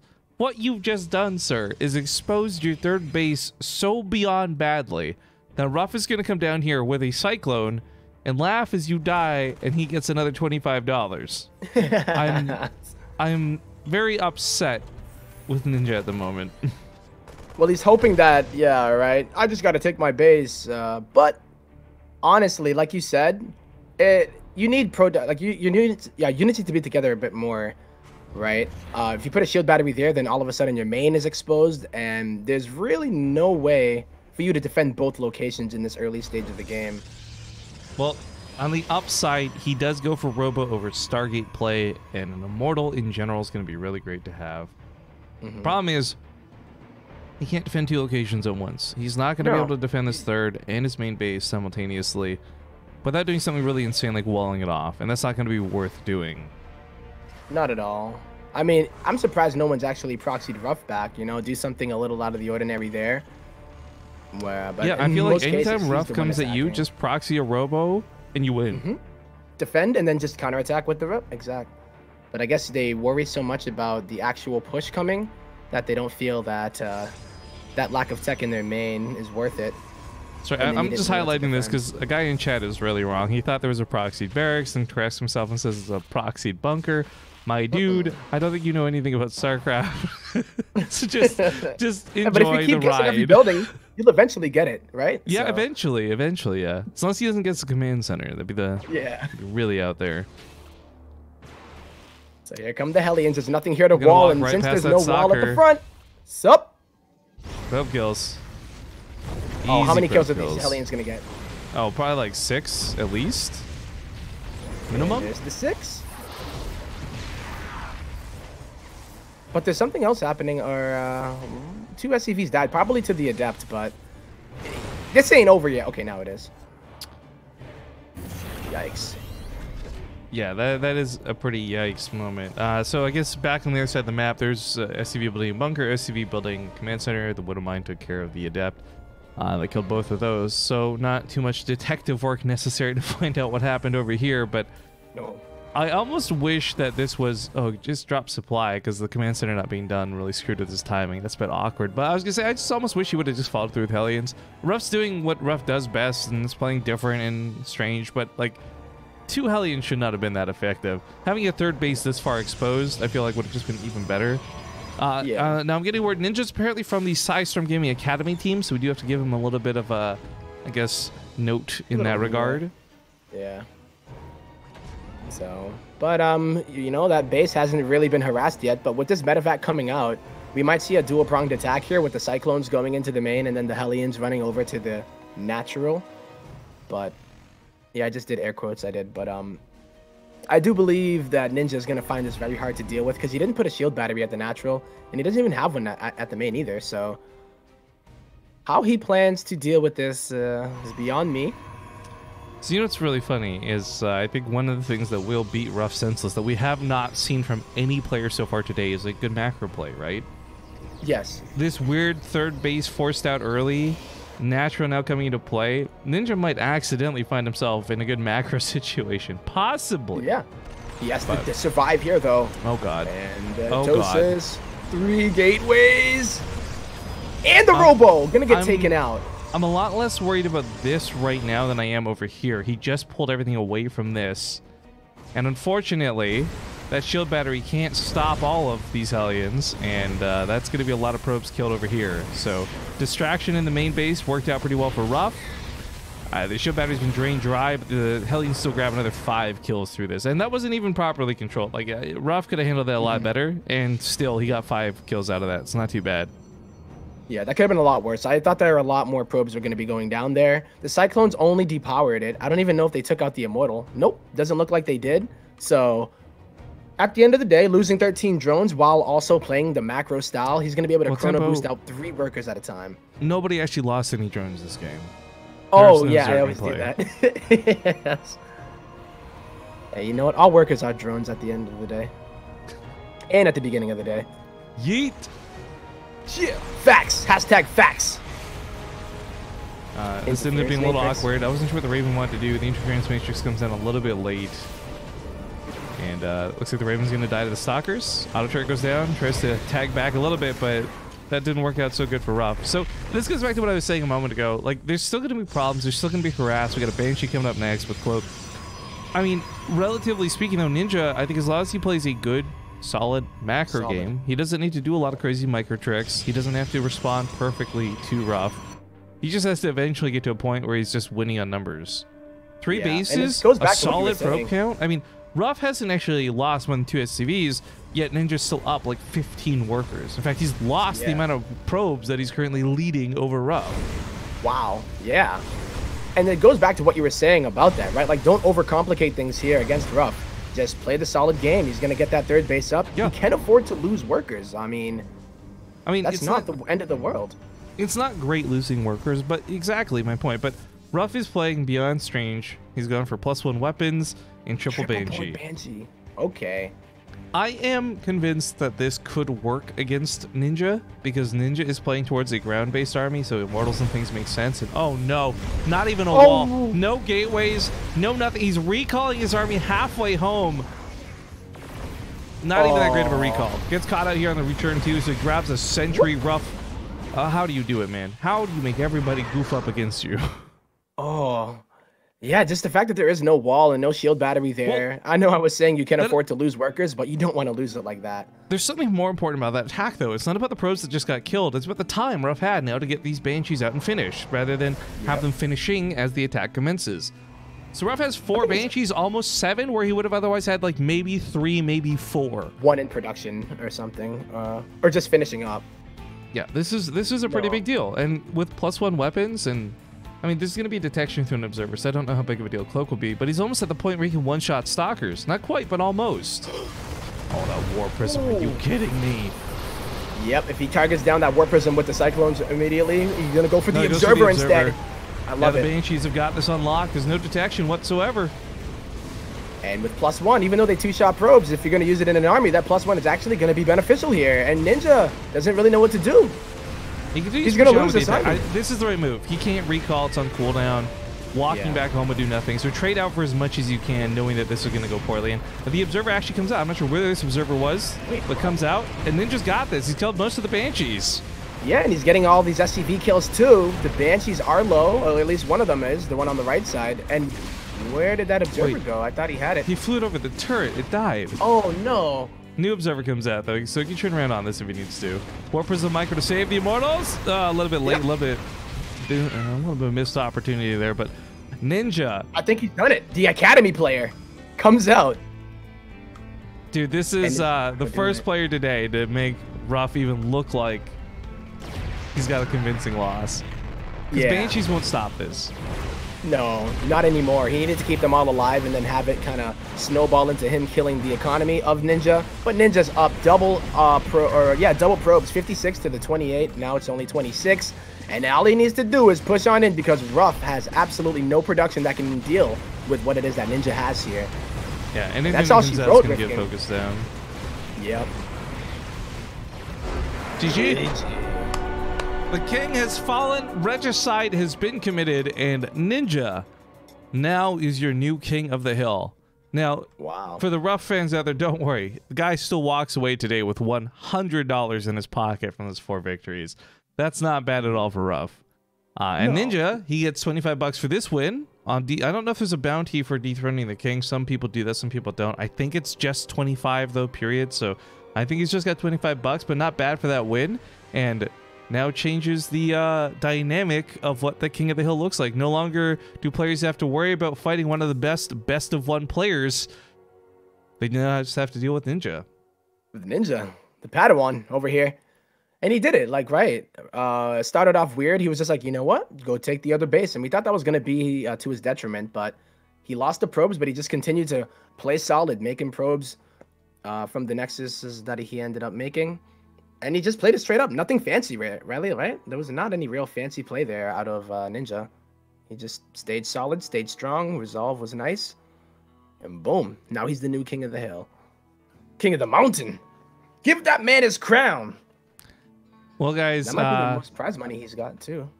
Our next player might be MIA. They're trying to contact him at the venue. So we're going to go to commercials while they look into it. When we come back, if we have downtime to kill, we'll play some more marble races. But for now, a couple of minutes of commercials while we catch our breaths. So thank you for watching, and we'll see you soon.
All right, guys, we're squeezing in another marble race really quick. We shouldn't because the lobby's already up, but exclamation mark play in the chat if you want to get in. Get this lobby going here a second. Oh boy. It's like the Zergruff now. All right. Map is going to be Parasite. We'll find out who the players are here in just a second. I'm going to start this marble race up here very soon, though, guys. So exclamation mark play right now. Oh, I'm actually really stoked for this one. Me too. Yeah, it's a Starkiller versus Ninja. I was saying, like, the Zergruff to an extent, I guess. He's another player where people are just like, I don't know what the hell Starkiller just did, but I just lost to. Well, I do want to do a little bit of self-shout-out here, guys, before we get the marble race started. I hope you've enjoyed these King of the Hill matches, and it looks like we got about 4 or 5 more players still to go from what I'm told. However, if you guys fall into the category of Diamond or below, starting 2 hours from when I'm saying this on stream, we have a tournament for you where you can win an hour of coaching or some co-op commander codes. If you want to play in that, it's free entry. It won't cost you anything. If you're Diamond or below and you want to play in BTSL Amateur, it will not be cast, but it will still be happening today. So you can get in contact with Dares. You can get on their Discord server. We have a channel dedicated to it if you guys are part of Diamond and below. I urge you to come out and play today. Do it. If you've never played in a tournament, too, I mean, free entry, you get some nice benefit for winning. You know, the coaching is pretty valuable there if you're trying to improve.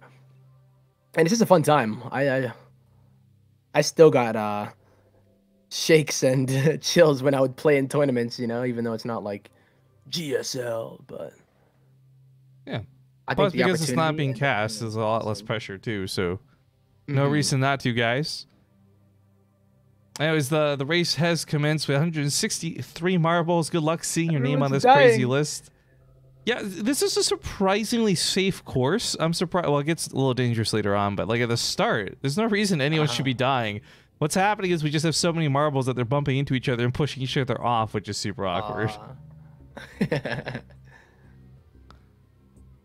Well, the marbles going off. Ninja in the lobby says, I just had my girlfriend give me a tarot card reading. The cards I got were roaches, lings, and banelings. What does it mean? So if you guys don't know, Starkiller, the guy who's the challenger coming up next, he is a pretty well known for being an all-in player. And I think the tarot cards might not be too wrong. Probably not. Yeah, Starkiller is... and he does these all-ins where you would expect them, you know, they kind of fizzled out of the meta. He's the type that'll still do like a 1-1 roach push and then transition into that 2-2 Hydra in 2018 and actually get wins with it. So I'm excited to see how this match is going to go. Oh, who won? We got Ninari. I'm wondering if that was a new track record or not. I think he may have beat Sakuk very slightly. I could be wrong about it, but let me see if the players are ready. Are you guys ready? Because while you might not be able to finish watching your marble play in full, we'll still let the race finish, so you'll still get your stats recorded, guys. But yeah, it'll be Parasite coming up next, and they're ready, so let's hop into it. We'll see you guys in game for some StarCraft 2.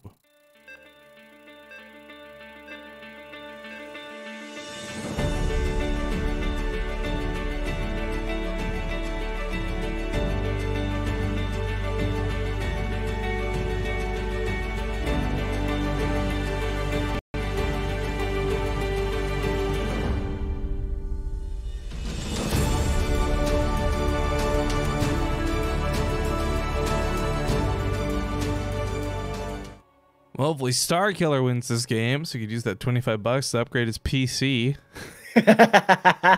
Yo, there he goes. If you can do it, buddy. We time out the intros so that it's almost exactly the same as the average load time of these games.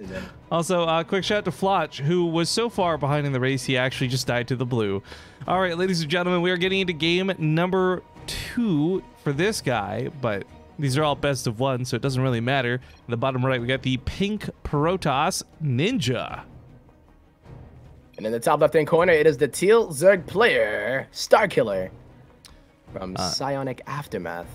Yeah, not to be confused with Pig's alt account Star-Lord that someone's brought up in chat. Star Killer I actually saw for the first time in the, I think it was CSL, maybe it was TESPA I was casting. It's one of those college leagues.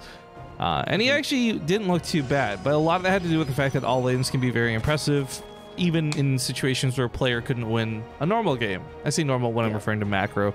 But I think Star Killer's got a decent chance, although Ninja, we just saw what was really, to me, important.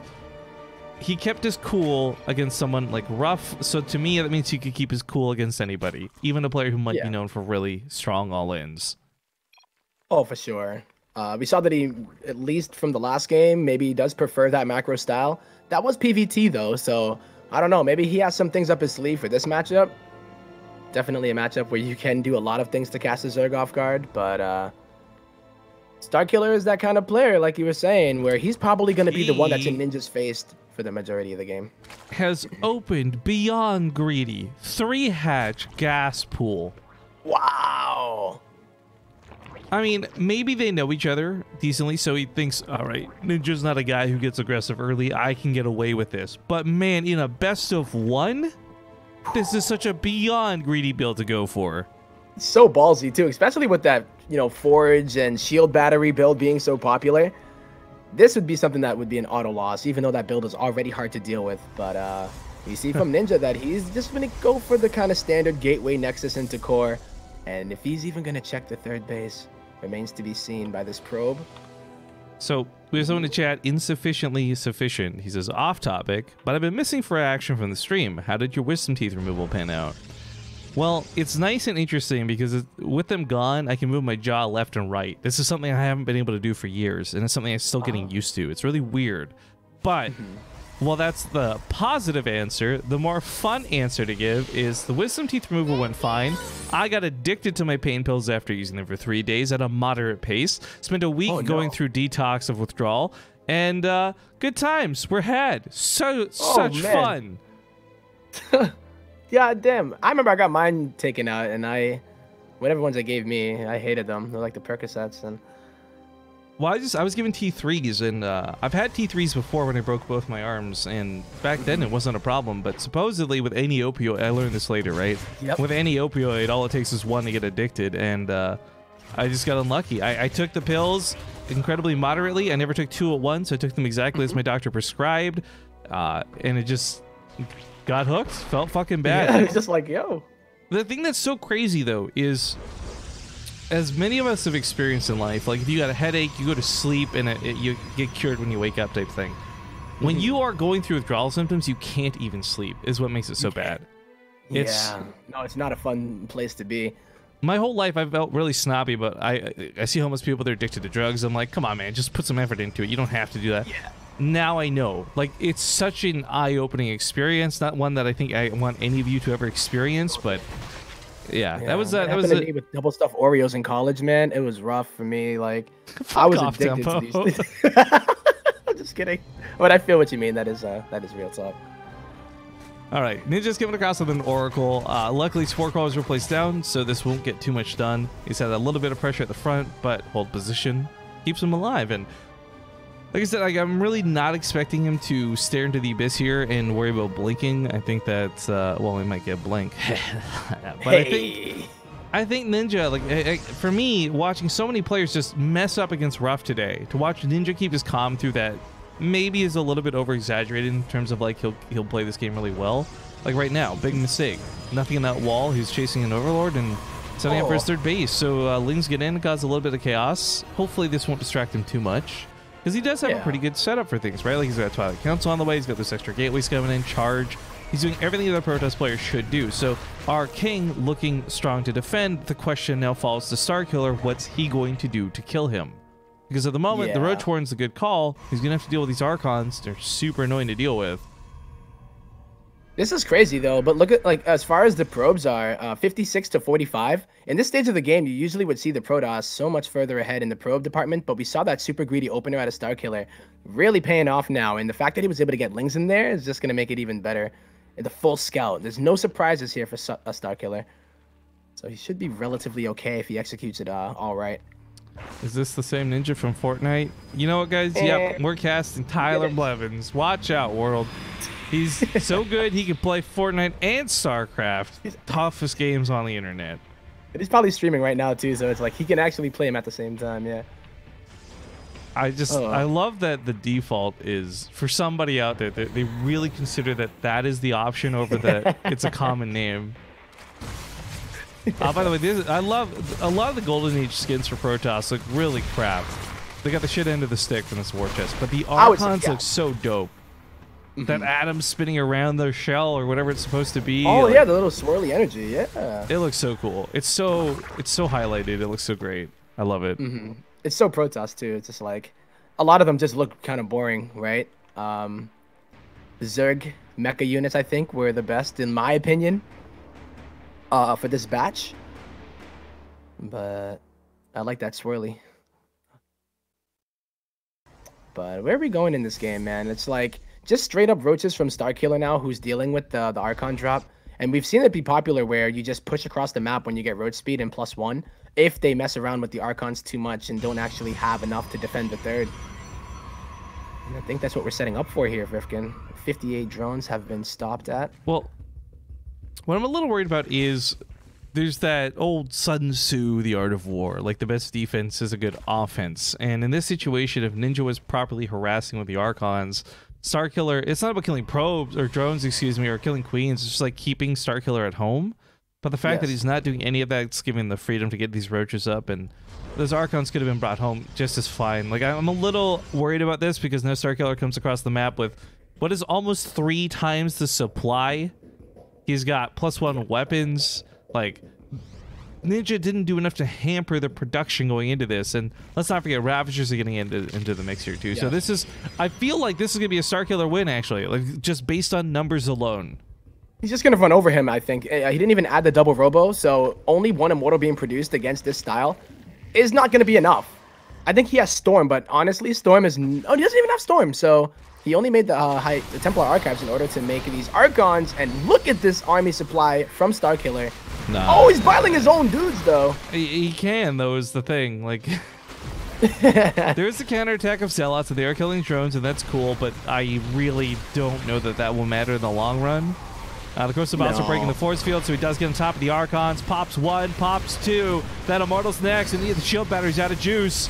There's just nothing left at this point. Ravagers can take the hits. They're not armored.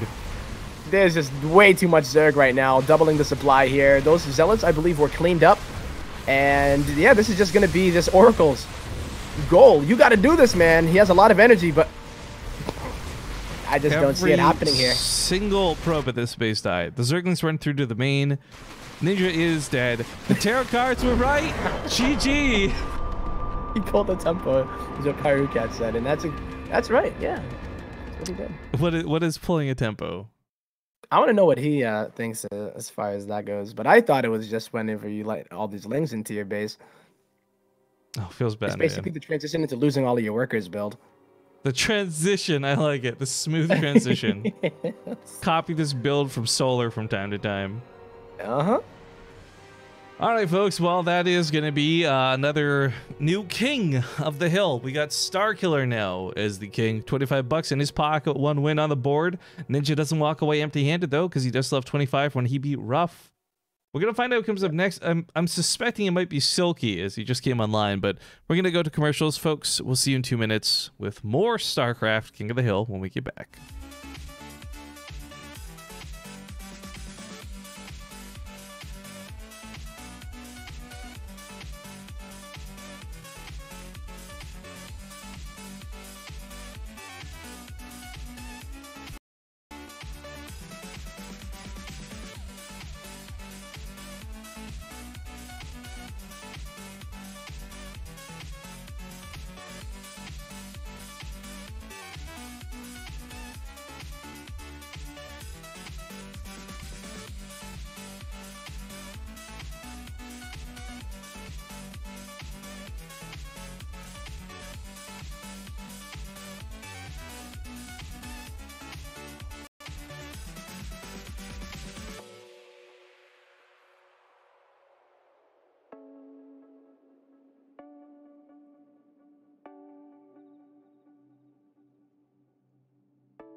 Alright guys, you can't hear Tempo at the moment. I'm just speaking to you because we are apparently needing approximately 5 minutes for the next player to be ready. It's going to be Dolan coming up next, so enjoy the tunes, queue up for the marbles, and we'll do a couple races while we wait. All you got to do is type !play to join. If you see people typing numbers, it's because they're picking the skins that they want used.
Tempo and I are just like, how the fuck do we shout out this sub?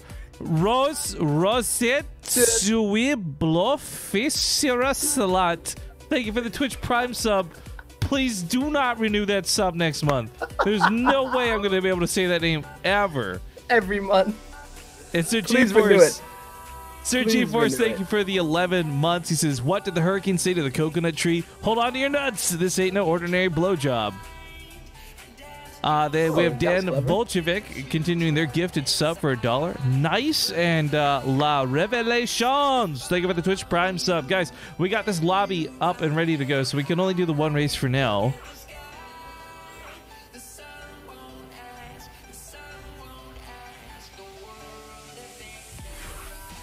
going to be on Dreamcatcher. All right. ZVT, too. Excuse me. So this is going to be the first match that doesn't have any Psistorm players in it. You get BaseTradeTV, just call him Salad. I'm okay with that. Yeah, that's what I was going to say. Like, salad. All right, we're going to hop into Dreamcatcher. We'll see you guys on the map. We're not muted, Tempo. Okay.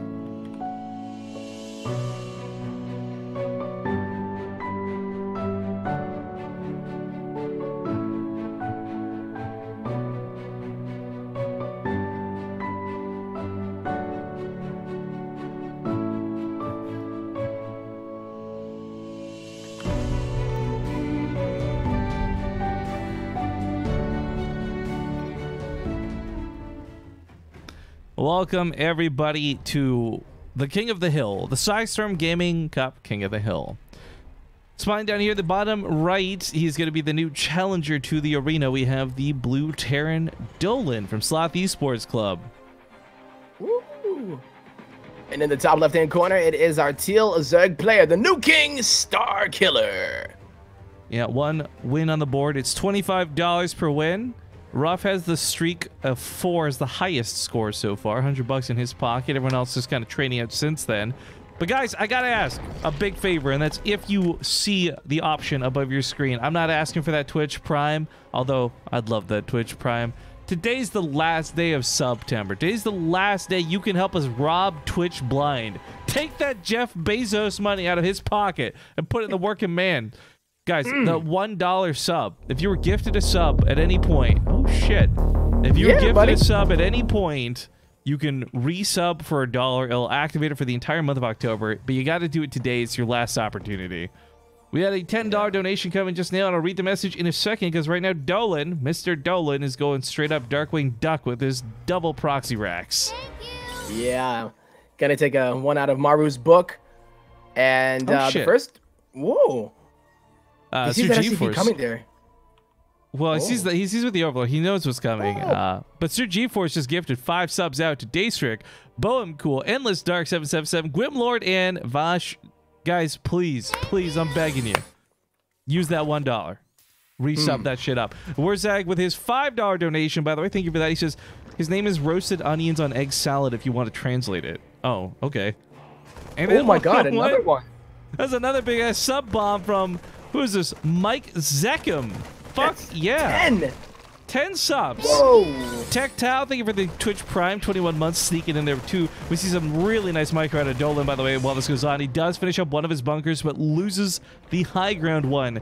But Clipdoor 3, Bergrai, Borgie B, Gaming with Ginzu, Gex 23, Photon Man 123, Sublimation 101, Camping, Mechar DeRay, Ham Sandwich? I don't know how to say that name. And then Sir GeForce gifted up to Sphinx. Guys, all those names I just read out. You can, for $1, activate that sub. Please help us rob Twitch blind. It's all I could ask for. Yeah. It's the hammest sandwich, yo. It's the hammest sandwich of them all. Oh, it's not just a ham sandwich. It's the ham on this bunker. Hamest. I think, yeah, Starkiller holds it. But we've seen this still not necessarily mean that the Terran is completely dead, but he did not get what he needed to get done, but he killed 5 workers. He doesn't have a wall. He's got to sacrifice these Marines at the bottom. Throw a depot down here. Like now, hurry. Dolan's got 4 inch of minerals. Dude, don't be stingy about it. You lose this game if you're stingy about it. He still might not be able to. This depot doesn't have much health on it at all. No, it's going to get targeted down. Dolan holding on for dear life. 3 Marines. If he can thin out enough of these lings, then it should be all right. But I think there's going to be enough. No, he should be able to kite these even if they get in. No cancel. It's 100 minerals lost. That's expensive. So GeForce gifted a sub out to Onslaught, by the way. Thank you for that. Onslaught's been very active the last couple days of chat, so it's a nice guy to gift a sub to. Thank you. That was a nice little train going on here, guys. Choo-choo, Murasoka. Well, Starkiller stopping the racks. Oh, that thank you's going to go off for a little bit, I suppose. Thank you for that bomb. Starkiller is going to be in a pretty good spot off of this. I like that he didn't super overcommit for the defense. This is something where sometimes you go so hard for the counter, and if it fails, you put yourself behind. The fact that he's up 7 workers is pretty nice for him right now. Also, that's amazing, B and Onslaught just activated those subs, guys. Hell yeah! Do it up, guys. $1. Uno dolore. Uno más. Yes. Good stuff, guys. But this is Starkiller. This is the Starkiller right now. Following it up with an immediate Roach Warren. I don't think this Roach Warren is going to be for defense. I believe he's going to try to hit some kind of timing here. Because, yeah, even though it deals with the Hellions, look at what Dolan's doing. Something way different as he's getting Concussive Shell and already pumping out Marauders. Yeah, I'm actually waiting for the armory to come down. We've seen versions of this even recently in GSL Super Tournament, but Marauder Hellbat isn't so crazy. Marauder Hellion kind of is, in my opinion, but no armory in sight makes me very worried here for Dolan. This is an attack, though, that still, even with just the Marauders, can be much more powerful than you would expect. But oh damn, Clipdoor continues their gifted sub. Mike'sum gifted a sub to Wurzag, and Chuckles laughed. Thank you for the Twitch Prime sub. They all said, or Onslaught said, I did it because you're great, Rifkin. Well, I don't know about that, but thank you. Come on, give yourself more credit, fam. I mean, I wouldn't say I'm great so much as I'm sick, but I'll take that. I'll take a compliment where I can get it. Okay, Armory is on the way, by the way, so this looks like it might finish in time as he starts heading out on the map. The concussive shells is going to be able to hold. I need these roaches in place for the Marauders to actually hunt them down and kill them. He's got SCVs. Yeah. Oh, he's pulling the boys with this. It's a full boy pull. All of them. Oh, not all of them. He leaves 5 in home, or 6. The Liberator tried to get something done, but it really was only able to get just 1. Don't even know if that was a drone or a larva, but... This is a push. I think that Starkiller is equipped to deal with, but... He's repairing at the Liberator too. Super nice. Comes back in here with the full health Liberator. Set that up on the ramp. Just use those Marauders to hold everything in place, and I think he can do this. Yeah. 38 army supply to 28. There's still a Spine Crawler, and there is a Transfuse, but with the Liberator coming through, that's going to make it a little bit more complicated. Oh, he's not repairing. He's attacking with the SCVs. Repair that Liberator, boy. Nope, goes down. Corrosive Bows anyways. Marauders now push up that ramp. Hellbats on top of the Ravagers. Queens are gone. SCVs still to buffer. The Marines have just enough damage to make this truly, truly dangerous. And I think Dolan might just pull this up. Well, he walks into a pretty nasty Corrosive Bow just now, but the Marauders are shooting the drones. They're not shooting the Ravagers. The Ravagers have got to be the priority target in this situation. But the thing is, the Medevac's alive. She can do some micro. She's doing some micro. Took a little bit of time to get going, but... he is starting to snowball. Not quite yet, but almost there. So many Marauders are so close to dying. And it's only roaches. He can't even have the time to morph Ravagers, but he just might have enough here. Oh, more Marauders come in the front line. Starkiller holds in a pretty good spot too. I mean, let's not forget, Dolan pulled the boys to make this happen. So Dolan was close to making this break his opponent. I don't think he did it though. And now with 1-1 and speed finishing. Oh, a little bit of lag too. Oh no. Yeah, he's gonna lose to the or he might lose to the counterattack as soon as... No, you know, he lost. He pulled, right? He pulled the plug, actually. He was like, F this. Oh, right. Dolan. Well, while this lag screen hits up, Borzag, thank you for continuing your gifted sub. Thing for you, Sphinx. Little Skydream says, giving somebody $1 isn't robbing them blind. Otherwise, I'd love to be robbed by a million. So here's the thing, guys. Okay. When you pay the $1 sub, Twitch still pays me the value of a full sub. So you're paying $1 to basically give me twice that, which is really nice. Exactly. And if you guys don't know, a lot of the sub money, yes, some of it goes towards me, but the majority of it goes towards creating tournaments and content for StarCraft 2. So if you've enjoyed things like our BTSL tournaments or random like Montreal waiting room things that we throw on the fly, show matches, stuff like that, that's all made possible with the sub money. So seriously, thank you guys for continuing to support not just StarCraft content but this channel.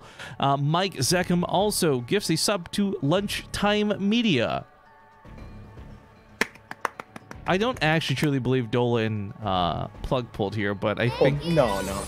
I think this game is over anyways. I'm gonna hit drop. This will take us to the screen, and if Dolan's there, he may choose to recover game from replay, but I kind of feel like that'll be a... Yeah, realistically... Yeah. Not a lot of options he has after that. Dayquil's expensive, guys. Sub. Yeah, you get the real one, too, not the off-brand, huh?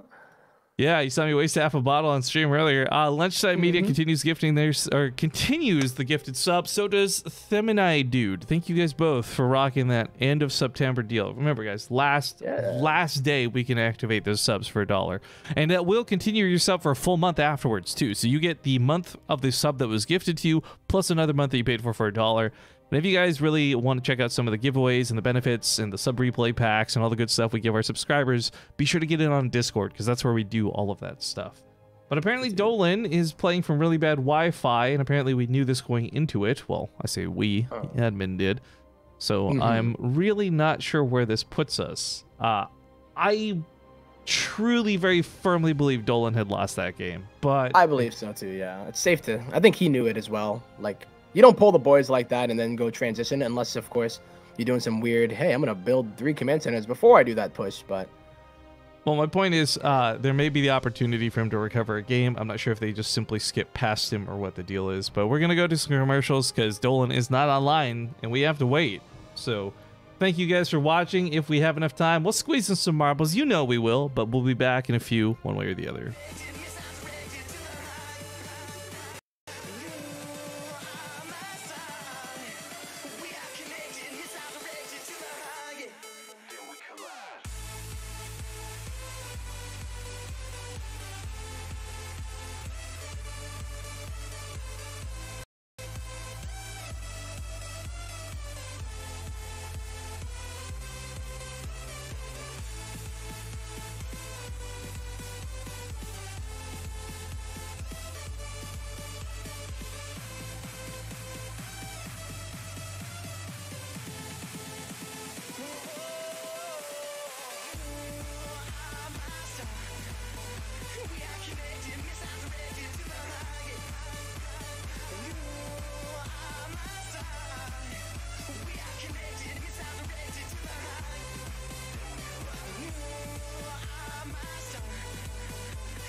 All right, guys, just an update here while we get the marble race queued up.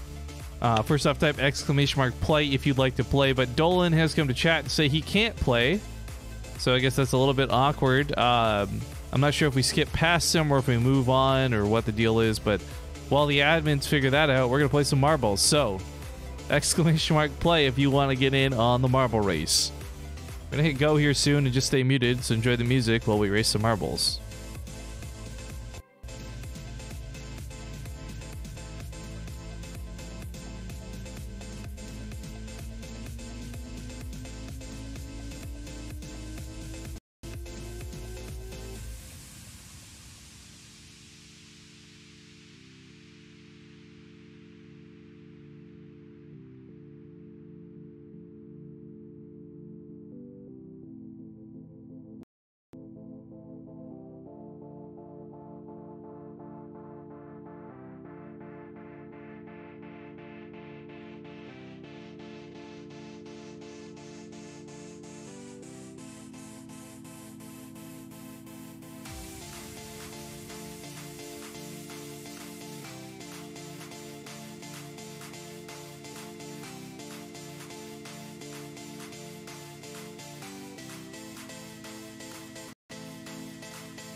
Hey guys, before we get into things, gotta do this call to action. I think we got a little bit of time still, but if you happen to be a Diamond League player or below, we have an amateur tournament made specifically for you.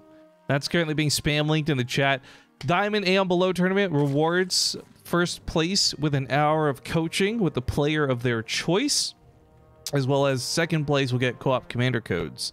So if you guys fall into the category of bronze, silver, gold, platinum, or diamond, please sign up and play.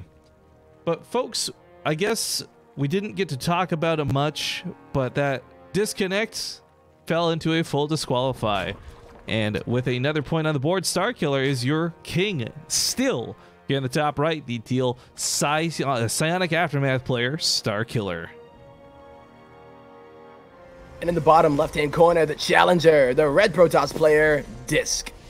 Yeah, Disc actually came out to replace True for BTSL North America not too long ago. I think it was just last week. So we got our first sneak peek at this Quebecer, this Canadian. Quebecanese. Oh, hey, the hammest of all sandwiches, by the way. Extended? Just extended is up. Thank you for that very much, my sir. Like a boss. Like a boss. If you guys have questions about signing up for the BTSL Amateur Tournament, we have 2 places for you to ask these questions. Twitch chat is not one of them.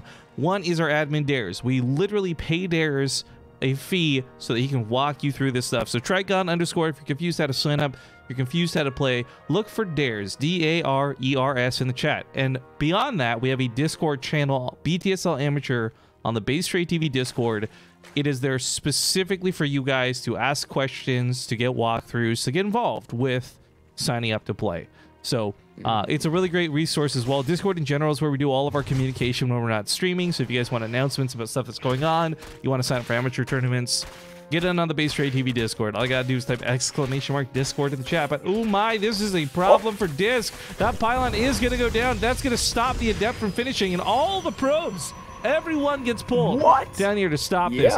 It looks like an overreaction, but it's totally necessary. Without that Adept, these Lings could go crazy on this. Yeah, and it's just about getting that pylon to finish. If you don't pull enough probes, then you're going to start losing them, and then you feel bad because you really just lose the game straight up from there. And this is amazing, though. Starkiller, I think he had his hatchery blocked, and then he ended up taking the other one by the third, and was able to get there in the nick of time, and he's still going to get some probes here. Really nicely done here. Alright, the Adept will clean this up. The probes help too. So this stabilizes, but this was some nice... Not even nice. This was a big economic interruption. I mean, a big blip here, but this is like about 30 seconds or so. When there's no mining going on because he's pulled all his probes to deal with this. Starkiller's smaller worker count back then didn't matter as much, and now he's got more workers. Both players are just making workers at the moment, but this really sets Disc back. It's just annoying to deal with as well, right? Like already now, here comes a Stargate. And the thing about it is that usually the Oracle would be finishing by now if that's going to be the first one you make. And he's just now starting the Stargate. So, yeah, you take a little bit of an economic hit by getting the pool earlier. But look at that. I think against a player like Disc, who Starkiller might assume is a little bit better than him, getting an opener like this is just great. Boris is asking if there's audio pops on Rifkin. If you guys can describe it better, I can look into it. I just reset my mic to be safe. Oh, yeah. Hopefully yeah, like there's no issues. Before. Yeah, it's like a tiny little, like, before. I don't hear it right now, but I'll let you know. I didn't know if it was on mine. As long as it's not consistently happening. Like, once in a glitch is a thing. So, as long as it sounds okay for now, that's all I care about. But if you guys hear it again, let me know so I can look into it. Yep. Alright, well, immediate Twilight Council follow-up here out of Disc. But there's a Ling attack at the front that is going to be able to get one of the gateways, and now the Cybernetics core is exposed. Wow, Starkiller really bringing it in the early game. He's still droning up too. I like these little kind of moves out of him without fully committing to them. Yeah, if this was super all-in and it didn't have anything behind it, this would not be that great. Getting a gateway is not that impressive. But applying pressure while still getting drones, while still getting this hatchery, 3 bases set up, Starkiller's looking to be pretty good. 15 workers up at the moment. Yeah, and he has the 3rd base already up. So now I think Disc is gonna just go into an all-in. He's already getting the resonating glaives, and he doesn't look like he's wanting to take a 3rd base. No gas at the Nat either. And Starkiller is gonna need to drop a Baneling Nest or a Roach Warren, and it looks like he's already going for the Roach Warren. So if he recognizes what this is, I think he should be perfectly fine. Wow. Huh. Not bad. Well, Resonating Glaives can catch a lot of players off guard, even if they're ready for it. The faster attack speed on the Adepts, as well as good control through transfers.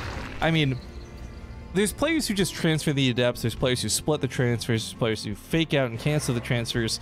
I don't really know what type of player Disc is going to be, because unfortunately he did die pretty quickly in BTSL NA.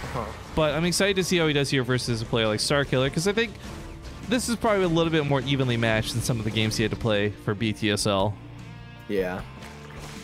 Yeah, this is not looking good for Disc, though. He does have to make this happen. And like you said, it can catch a Zerg player off guard. And if you don't split your roaches correctly, you just lose a bunch of drones. But he's going to be massing up roaches at the same time. So if you don't kill any of the roaches, then you will die to a counterattack if you trade all of your Adepts only for the drones. And I just don't see him warping in enough Adepts to be able to kill all the roaches. Well, that was a cute little status trap. Stasis ward. Yeah. I like it too, because it's almost like a semi-force field as well, right? Like the roaches are going to filter through there. If he morphs a Ravager, I doubt it can actually make it through. Alright, so he gets 8 drones. I think he got a lot more if he split the DPS, but either way, 8 and gets 4 the Adepts at alive is pretty good. The Oracle continues to be a threat in the main base. Wow, Disc is doing a really good job here, and he did take the 3rd base, so instead of going into the full all-in, he is going to be able to transition with the double Robo. So these Adepts may not get a crazy amount of damage yet, but I do believe that he's making the best with what he has. You know, it's a really bad situation, and he's starting to climb back into it as best as he can. How fast they kill the drones is going on in there, gets another 5. But look at the army supply starting to continue to grow here for Starkiller. And the problem is, so, like, Starkiller had so many workers in the first place, losing a bunch of drones really doesn't hurt him here. For Disc, though, it's very important that he gets these Immortals out. This doesn't quite look like the game we had Starkiller versus Ninja, where it was like 3 times the supply, but he's still up a pretty significant amount of supply. Speed's about to kick in. I definitely want to see some Ravagers. There you go. Add those into the mix, and this is going to be able to break all those force fields, no problem. Yeah, not only the force fields, but even the shield batteries, he's going to be able to poke there. And Disc has to make a choice. If he's going to try to hold this 3rd base, he needs maybe even another shield battery, because although some good force fields could make this a little bit better for him. And the Oracle, still able to take out the Ravagers. This is really nice from him. And the Adepts are really a good unit here, you know what I mean? Like, usually it's the Immortals that you need here. But with the combination of the Resonating Glaives and the great force fields that he's putting down, he just might be able to hold this position. It's one of those easier said than done situations, but there's a follow-up. We have a Lurk Den coming up next, so okay. He doesn't go so all in with the roaches that he has no chance to play this out, but the attack here needs to just keep the pressure up, so he's the freedom to get Hydras and the freedom to get those Lurkers. Yeah. Does he have an answer to Lurkers, though? Usually it's a high Immortal count, but he's been a little bit behind economically, and Starkiller hasn't really been able to do anything past that earlier harass with the Lings. So, I mean, honestly, I think that Disc is in a position that he can win it. And like you said, easier said than done. But with the double Immortal production, I believe he's heading in the right direction. I like the single Void Ray too. Just having one of them. If Starkiller makes all of his Hydras into Lurkers, then it is going to reign supreme. 4th base, yeah. I want to believe that the Void Ray has a lot of power, and I think like in a couple of these very select engagements it might, but for the most part, it's only if all the Hydras get morphed, really, right? Like that's the only scenario that I see it being. Well, not even that, like any kind of factor. Prismatic alignment makes it so slow that the Corrosive Biles could possibly hit it. Like there's a lot of situations where this Void Ray ends up being totally useless, but yeah, in a select scenario, you might just be able to roast everything alive, and that'd be great. But for Disc, I think he knows the power for this game falls to the Immortals and the Robotech. In fact, he's even getting a Colossus, which I find really interesting. Disruptors have definitely become more popular lately, and I think in general are going to be better at helping remove Lurkers from play, but Immortals have got the best damage in the game against them, so if you get those shots off, then it doesn't really matter. Yeah. The problem also, though, is the upgrade lead, right? Disc is only just now finishing his Forge, and he doesn't even have that +1. Starkiller is going to be hitting with +2 on his Roaches and the Lurkers as well. So it's going to be up to the positioning. If Disc doesn't get trapped behind like the Nexus or something like that, if he can even hit some of these out before they get burrowed, this would be the most ideal situation, but I don't know if he has the answer to the Lurkers here yet. Not with these upgrades. He's trying to figure out how he's supposed to handle this. Great force fields, though. He's also only got the one observer. I just realized detection here is so limited. Once Revelation wears off, he's got to be very careful about this. Yeah. I'd almost even like to see a few of these adepts going over to the other side of the map to try to at least divert Starkiller's attention. But opening up that map might even make it better for Disc. You know, back when Hero was a lot more active, I had seen him very consistently actually use Colossus to counter Lurkers by doing like that perfect dance of micro, which I was kind of hoping to see here, but Disc has just been kind of in A-move territory, and it's not working terribly. Look at the Starkiller's army. It's disappeared, right? But this is still something where I think, like, if Disc handled this a little bit better, with a little bit better precision, I don't know about blinking forward like that. He will remove the rest of the Lurkers, though, so it kind of ends up working out for him, even though it costs him a lot of Stalkers. Stalkers are so expensive, guys. These are not units you can give away like that. Especially when you invest a blink into them, right? Like, I would assume if he had them out and he didn't really care about them, then sure. But, yeah, giving them away, he tried to maybe have the Lurkers attack upwards so that he can move in with the Colossi and Immortals. But Immortals are the ones that usually are good at tanking damage, right? So, yeah, I think he was just hoping. Well, speaking of hoping, he's really hoping to get a 4th base up, but I don't think that's going to happen. Not with the attack coming in. The Void Ray finally goes down. And Starkiller knows what's up. He doesn't have to go for that really fortified 3rd position. He's just going to go ahead and deny the 4th base. No, I mean, if you get to a high enough Colossus count, and I don't know what outranges what. The Lurkers outrange the Colossi, or? Even though Skype is force closed through my task manager and set to busy anyways, you guys, I believe, just heard that notification of KJ messaging me, which is super annoying. I hate Skype so much. I'm sorry. Yeah, this is why we're getting off of it. The thing is, like, I can't even uninstall it. Windows 10 is so garbage. Oh, really? It's like integrated into it? That's annoying. Yeah, you got to give it up for Disc here, who's actually doing a really good job at handling this, and the Colossi are really, really worth their weight in minerals and gas. He does lose the 4th base, but he's starting to keep his power units alive, right? And he's getting so many of them out. I would love to see a transition from Starkiller, and I like this. Yeah, Spire. And Disc is so smart that he's going to start Disruptor production instead. So unless it's going to be Broodlords or Mutas, then yeah, the Spire investment isn't really going to do that much here. I guess maybe killing the Colossi, but the fact that he's not over-investing into them is going to make it a little bit less effective. So, just to explain that notification a little bit, guys, while the game plays out, after this is done, KJ, the owner of Psistorm Gaming, or co-owner, I'm not really sure how the title officially goes, he's at the venue live, and I guess he wants to do some Q&A with people at the venue and have that call into stream, so we still have more matches after this, but after this game, I guess we're going to be taking a small pause to entertain that, and I don't know how long that'll take, but get to, I guess, talk with some of the people at the venue. So that'll be neat, I guess. Neato. Hey, Milk and Cookies, thank you for the 43 months, dude. Hey, everyone knows it's all about Windows Millennium Edition. Come on now. The worst Windows ever. I just got, I think, some kind of disease from you mentioning that. It's so unnecessary. I apologize, Rifkin. The Observer's not getting sniped off. Here's a big problem for Starkiller. Collapses on top of the Lurkers, and frankly, this was a really bad engagement from him. I think he was hoping to use this as a distraction to go down to the south, but that's not going to happen. He's got to pull back, and Disc actually is in a really great position this game. He's in an amazing position. The Spire was done, and I guess there are 8 Corruptors, but this is Stalker Colossus, right? So it's not the Charge Lot Immortal with the Archons or anything like that. Broodlords aren't going to be as effective as they would be against it, but the Stalkers can actually kill those Corruptors before they actually kill the Colossi. So I don't know how he got himself into this position, but I'm just happy to see Colossus in this matchup. The split caustic spray is an interesting choice. Ew. It's actually going to kill some of the Robos. I don't know if it'll kill a Nexus, but 2 of the Robos go down. That's the big production from Disc. Wow, not bad, yeah.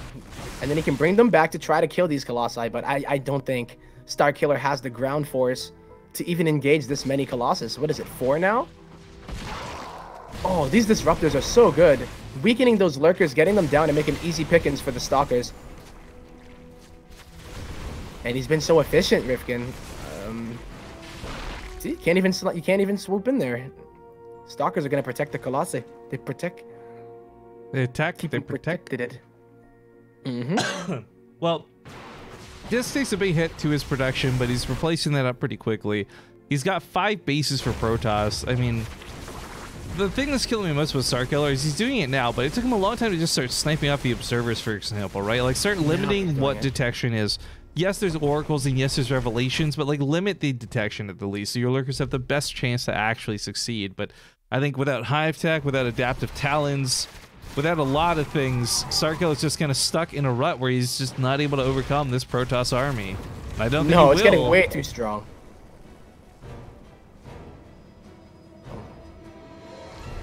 So after looking for a good shot, nice sacrifice out of Starkiller. But Disc is being so patient as well, right? He could have tried to blink on top of there, but he knows that there are some lurkers back there. He just doesn't know how many there are.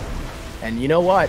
As long as you can get this base, I love it that he ended up double expanding, and he takes the one in the top left, and Starkiller didn't even think to check that base. So even though he got his 4th base denied, he double expanded, and now he's mining from, you know, double the bases that he would be normally.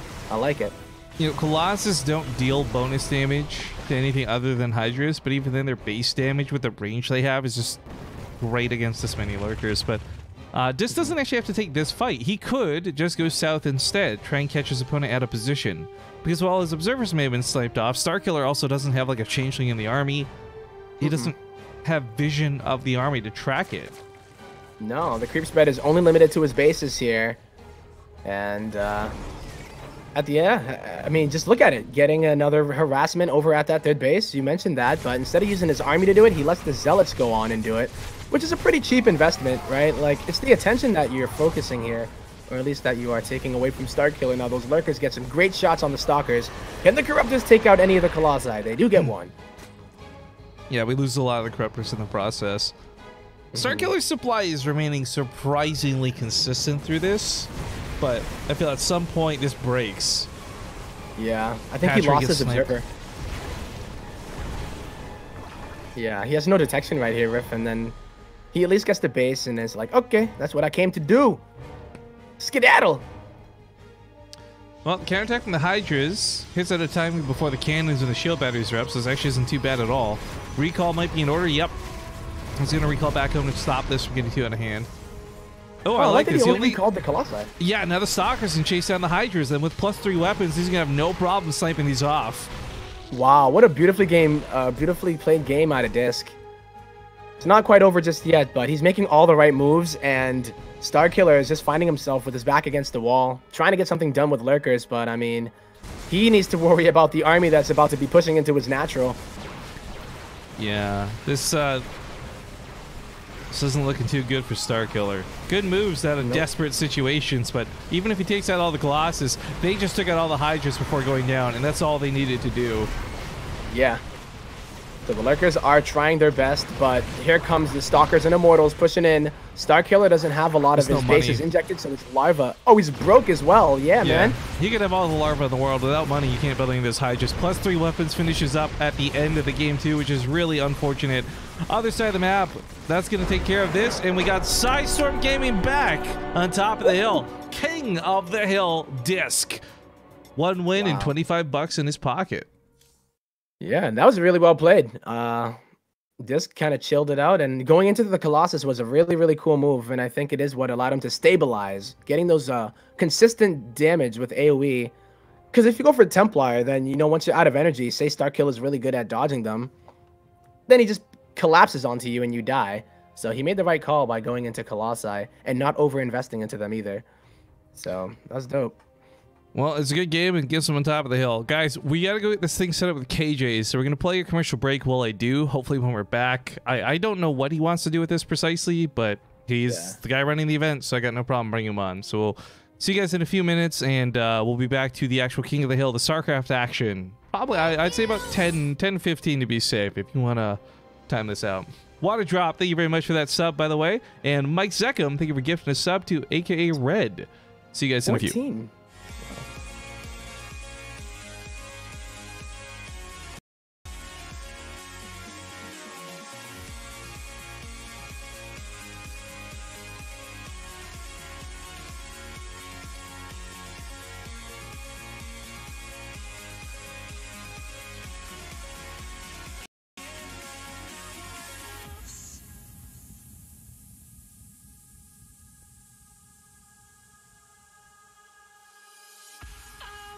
Down the road less traveled.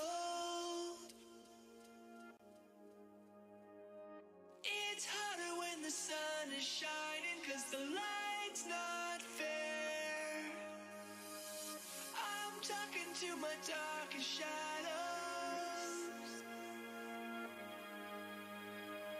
This love is do or die, but they don't care. I don't know why.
All right, guys, we're going to get unmuted here in a second. You're going to hear KJ. It looks like he's got a Skype cam set up here with a lot of the players who are at this venue, and we'll get into this here in just a second as I finish swapping the scene over. KJ, I'm going to be unmuting you in 3, 2, 1. Hello, KJ. What's up? How you doing? I'm sick, but I'm doing all right other than that. We've had some pretty fun StarCraft matches. So if you guys don't know, this is KJ, aka KJ Freedom, aka like owner of Psistorm Gaming and running, I guess, the venue where you guys are having this event where you got a lot of your players, right? Yep, we have a few players here. Even have the Heroes of the Storm pro team here. Yesterday we had show matches, even with them. It's also with a, see if you can see, there's some kids here. It's like a kids fest event at the Fairfax event here. So we're kind of having our own esports section to introduce people into StarCraft, Heroes of the Storm. Get them into video games, I guess, right? Cool. And who I have here, this is Eric and the line. He's our StarCraft captain for a while. And then there's our Heroes of the Storm team. And that's Panic Switch. You might recognize them. Behind us are people kind of checking out. But yeah, just wanted to say hello. We'll do another Psistorm Cup event, an actual tournament on site. And thanks for casting for us, BaseTradeTV. Yeah, that's some cool stuff going on. So, sorry, how many of the Psistorm guys are there? Because I have no clue how many are actually playing from the venue versus like playing from home type thing. Yeah, gotcha. Well, Migraine was here, but he has issues, so he went home. He's local anyway. We didn't fly people out here for this event because it was a last-minute event. As you can see, we didn't even do production here, and that's where you kind of helped us out. And the line is local, and these guys behind me are also in the team house. Of course, Panic is from New York, so He drove down here. Yeah, We also he's helping manage the Heroes team, right? Yeah, he's managing the Heroes team right now. Damon is in charge of that, but Damon's kind of like on his driving hiatus. Um, I myself am a bit busy, so Penguin is the director of our operations right now. So he's kind of handling almost everything. I just happen to be helping out here today at the front desk. Cool. So how many? So I don't actually know much about this place. Do you rent out the whole venue, or is it just like a part of it, Yeah, or yeah. what? So if you look here, I'm gonna turn the camera around and you can see we have our Psistorm Cup set up as usual. That's Um, cool. so it extends all the way in the back. The first few rows are our guys. I had them walk up to say hello. We had our big Psistorm Cup 6 tournament, and then the second row with the bridge, that's where we had the production when we were having local tournaments. Right now it's lunch here, and there's some kids up there. There's also virtual reality, and we'll do another event soon. I just don't know the date yet. It's all about these conflicts, right, with Blizzard events and all that. So we gotta figure it out. Also, we'll do other games here too. So, but it's just that StarCraft is our main event. We're trying to get people to be biased towards StarCraft, right? They're like, wow, StarCraft, right?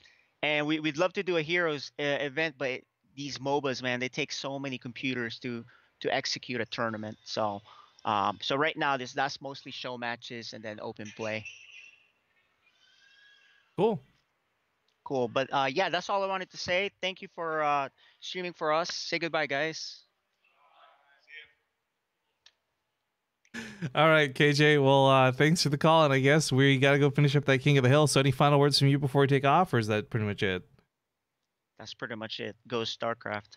Go StarCraft. All right, dude. Thank you very much. All right. Well, you Later. have a good day. We'll see you later. All right, and then I should be getting my boy Tempo back in. There, Tempo. Hello. Nope, didn't work. Hold up. Sorry, guys. Trying to mix like 7 different audio programs right now. Wait, that should be working. Tempo, are you muted on your end? Got him, You- boys. No, I'm just kidding. Dummy. Oh man. All right, I here's just the real pretend that question. I How do I... this. I'm going to try and uninstall Skype at this point. This is so stupid. The problem is, Yeah. it's not even available in my programs list of like, if I go to control panel and uninstall a program, like Skype is not on this list. Fucking Really? ridiculous. I can't Just and gotta task uninstall it. Windows, man. Like, I Windows seriously kill me. Like, I'm actually, can I just sign out of it? Will that work? Sign out. Maybe then I won't get stupid messages. Anyways, that was KJ. That was the Psistorm Gaming crew down at Fairfax, I guess. And we're gonna try and continue on here with some of these show matches we got going on here, folks. So, well, not show matches, King of the Hill matches, I guess. We got another lobby up. I had to kind of put a pause and mute on things. Diesel bringing Zombie up into the cast. Thank you very much for the 300 bits. But what match do we have coming up next? We are gonna have Raze versus Disc. It'll be a TV or PvP actually, as we saw Raze Oh, playing he his can't- Protoss yesterday. He can't escape PvPs, man. He can't Nope. escape PvPs. Such a funky matchup. And he actually won versus Tesla, which was pretty impressive. As someone who recently, well, I say recently, but it's been about a year, I think, switching from Terran to Protoss. But Disc is no joke. Bringing it back, it almost seemed hopeless in the beginning of that last game versus Starkiller, and the fact that he was able to bring it back was quite impressive. Well, in these best Let me of see, ones, if I'm low, anything maybe I did goes. something bad. I might have done something dumb. No, don't touch anything. Yeah. You'll be fixed now. Okay. KJ was obnoxiously loud, so I had to turn the sound down all the way, and I forgot to turn that back up for you. So you should be good now. But good. AKA Red, thank you for continuing your gifted sub. And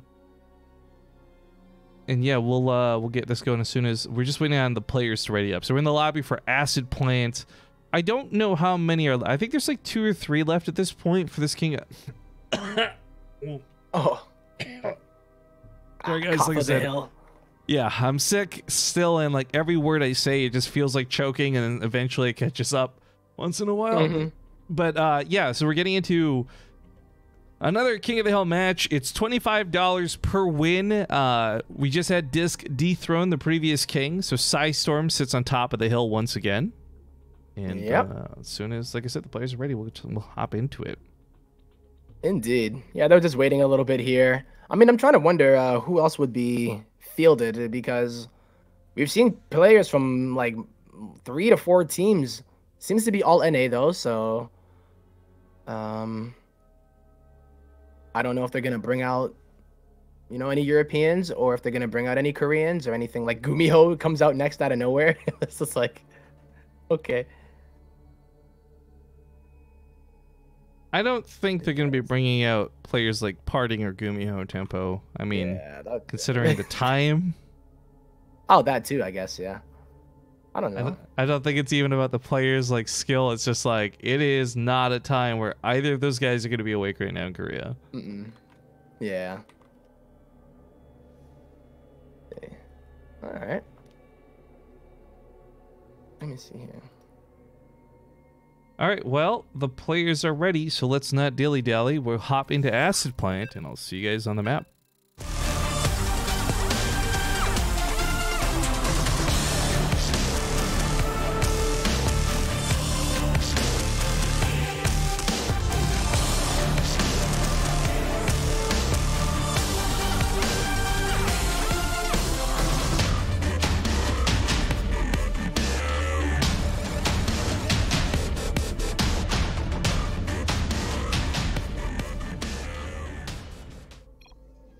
All right, folks, we're back and getting into another game, another match, another best of one. As we continue on here, he is the current king of the hill in the top left. Play for Psistorm Gaming. We've got the blue Protoss Disc. In the bottom right-hand corner, it is the orange Protoss player, Sloth Esports Raze. Yeah, I didn't realize it's like 2 a.m. in Korea. Oh, god dang. Yeah, just got confirmation from the admin. By the way, Dares has been hired to run the event, so we've been working with someone familiar this whole time. 3 players left. 3 players left to challenge the hill. Again, $25 per win. I don't know if there's any bonus for being king at the end. Sometimes there is, sometimes there isn't with these things. But as far as we know, it's $25 per win. And this is all the Psistorm Gaming King of the Hill. Indeed. All right, well, we have ourselves our first PvP of the day. And no cannon rush. I'm already disappointed. That's what I'm saying, man. How come we're not seeing anything out of the ordinary aside from Ruff? You know, we've been seeing a lot more. Did you catch any of the BTSL NA stuff we did? I think I did, yeah. Puck just cannon rushing everybody all the time, always. Yeah. Loved it. Fell in love with it. So gross, so good. And you know what's cool about it is Puck isn't really known for doing that, right? So it must have been so sick. Yeah, it's... I don't think it's like necessary to do, but it's kind of funny when it does work from time to time, and I always enjoy seeing it when that happens. But yeah, Raze used to be Terran. Don't know how long ago it was exactly. He swapped, but showed some pretty good games versus another Protoss player named Tesla in yesterday's Psistorm Gaming Showmatches. So some good promise coming up against Disc here. But these are best of ones, and the thing is, even if you can win a best of 3, you win a best of 5, none of that matters if you were to lose the first game, because it's the best of 1. Yeah. So, this is it. You only get one shot. Mom Spaghetti. Raze going for what looks to be an expansion build, while Disc is getting a bit more aggressive. My dude, I've had no one to talk to about this other than you. Fucking Eminem's new album has been so fire. And like everyone is focused on like the shots fired against the other rappers and the call-outs, but I'm like, lyrically, it's amazing. Like, I can't even remember the exact line, but he's like, even though I have a brain, I've never had a thought. And I'm just like, oh shit, like, fucking Eminem is so good. Dude, Eminem is sick, I'm telling you. He's probably the best technical rapper while still saying stuff. Yeah, his lyrics always blow me away. His rhyming schemes are like next level. Like, some of you don't know this about me. I really like to write stuff, even though I'm not good at singing or rapping myself. And like, listening to that guy is beyond inspiring. Yeah. Should have him help you out with your next diss track. Yeah, I'll just call up Eminem. You could really end someone's career. Okay, as much as I'd love to gush over Eminem, some interesting stuff happening with Raze. He goes for the pylon block, and it kind of pseudo-fakes this attack, but then he lets it complete and doesn't cancel it, so he traps the Stalkers inside, and ends up delaying Disc's natural a little bit. This gets him a bit ahead on his as it starts up now, but ultimately, I don't think this will be anything too crazy in terms of like a separation of the players, but just an interesting style note. Yeah, I almost thought it was because he took his base and then wanted to get the shield battery up. But he's making a shield battery inside of his main instead, so he doesn't have any real defense at his natural. I'm going to assume Pinochle is assuming, or referencing the roast of Daffy Duck with that 7-month quack, sub. quack. Quack, quack, quack! No, that was bars, man. Yo, he had some bars, fucking bro. Wardy just played that on his stream out of nowhere the other day, apparently. Like, he just played the whole thing, and I'm just like, is that good? Is that cringe? I don't know. Like, it was really a once-off thing. But the thing that blows me away is so fun about that diss track, right? Like, because I've never written a diss track on somebody before, but, like, A, someone who deserved it, but B, like, what he did beforehand was so weak. Like, BaseTradeTV, what do you sit down and pee? Like, what the fuck? It literally, MGK versus Eminem, yo. Look at you. Look at you. Yeah, Avalo's weak as fuck. I thought it was really fun, though. I think that kind of stuff is really fun. Right? Yeah, I'm sad that we don't have more of that going on. Because the other thing, too, if you remember, like, last year at the Summit, Todd did the call-out thing, and then I responded, and Roddy responded, like, the shit posting Fear Dragon did with anime stuff. Like, we need more people actively shit posting in StarCraft is what we need, honestly. But almost def. One thing Raze needs, honestly, is a shield battery or a prayer, because right now Disc is laying on some pretty thick pressure, and he's going to kill this Nexus with no contest. He doesn't even have to commit. Killing the Nexus is good enough to get him ahead. He could completely fall back off this if he wanted to. Yeah, that's exactly what he's going to do as well, as those Phoenixes go across the map, and he should be able to equalize here by killing some of the probes, but like you said, you lose the Nexus right now while your opponent is already mining from his natural. And yeah, you're definitely not in for a fun ride. As the Phoenixes try to equalize, he has to go and take that other base or try to go for an all-in. I don't know what's the right choice here, but I always feel like shield batteries are pretty good, right? Like if Disc were to just drop a bunch of them if he suspected it to be an all-in. This is an interesting dynamic. Like, he's losing a lot of probes, but he's able to produce them 2 at a time to make up for this, so... Like, Raze is getting damage done. Twice as fast. Well, Raze is getting damage done. He needs to. But it's funny enough, kind of, it feels like cosmetic damage, right? Like, it's not actually really killing him. It's grabbing a unit here. It's grabbing a unit there. It's not too bad. So Disc is going to say, screw it. I'm not playing with the Phoenix. And he starts heading across the map once again. He still has the Warp Prism over here. He still has the Pylon. You know, with 6 Phoenix on the map, there really shouldn't be a Warp Prism in play like this when it's exposed and not covered by the Stalkers, but the Stalkers come walking across the map and they pick up a couple of Phoenix on the way. Not too bad. No, not bad at all. And it's going to be with the micro, so Disc has the much better micro potential. Although the Phoenixes can come in, they do have some energy to pick off some of the sentries perhaps, or even lift up the Immortal. But the micro potential here from Disc is just massive. Oh, sick force fields as well. None of the Stalkers in the back can actually attack. And look at this concave as well. There's an Adept denying mining in the main base while this goes on, too. So Raze is losing on a significant amount of economy off of what little he has. This is pretty tough. Now, the Phoenix can really go for the crowd control. I really like the lift up, but I think they come in a little bit too late, and Raze is in a lot of trouble. Remember, he's bleeding out probes while this goes on. So even if he wins the fight, which he won't, oh my god, he's left with 18 workers! Whoa! Disc with the counterattack. Cyber Uber, thank you very much for that Prime sub. Well, we're coming towards the end of that game, but yeah, this is like we said, coming towards the end of the King of the Hill. Not quite there yet. We got about 3 players left, and I guess we will once again go to a commercial break, guys. While we get this next one sorted, I'm trying to pull up a special song for the commercial break. Do I know what it is? I think, yeah, I think you know what it is. We'll see you guys in a few minutes. Thanks for watching.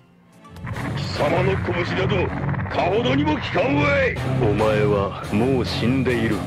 these little bitches? BaseTradeTV?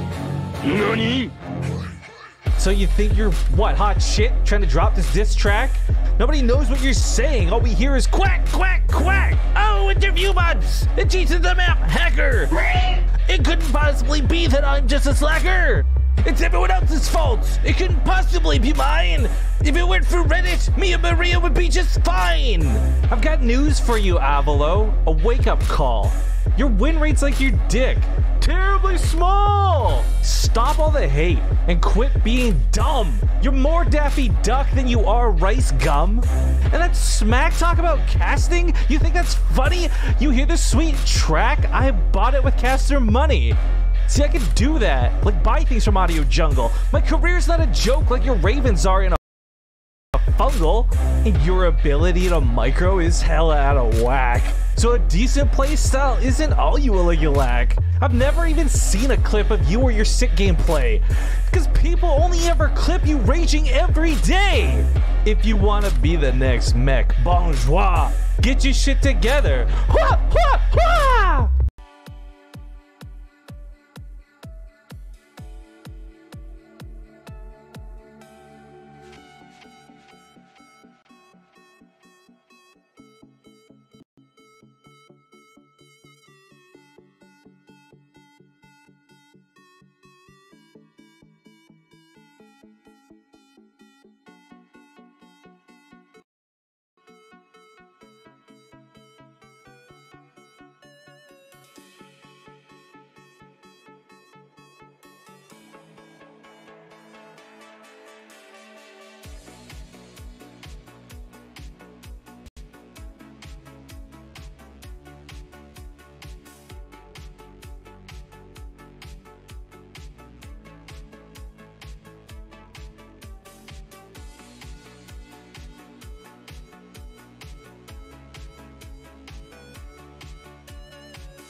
All right, folks, welcome back to the King of the Hill. If you're just tuning in, these are best of ones. There's $25 per victory.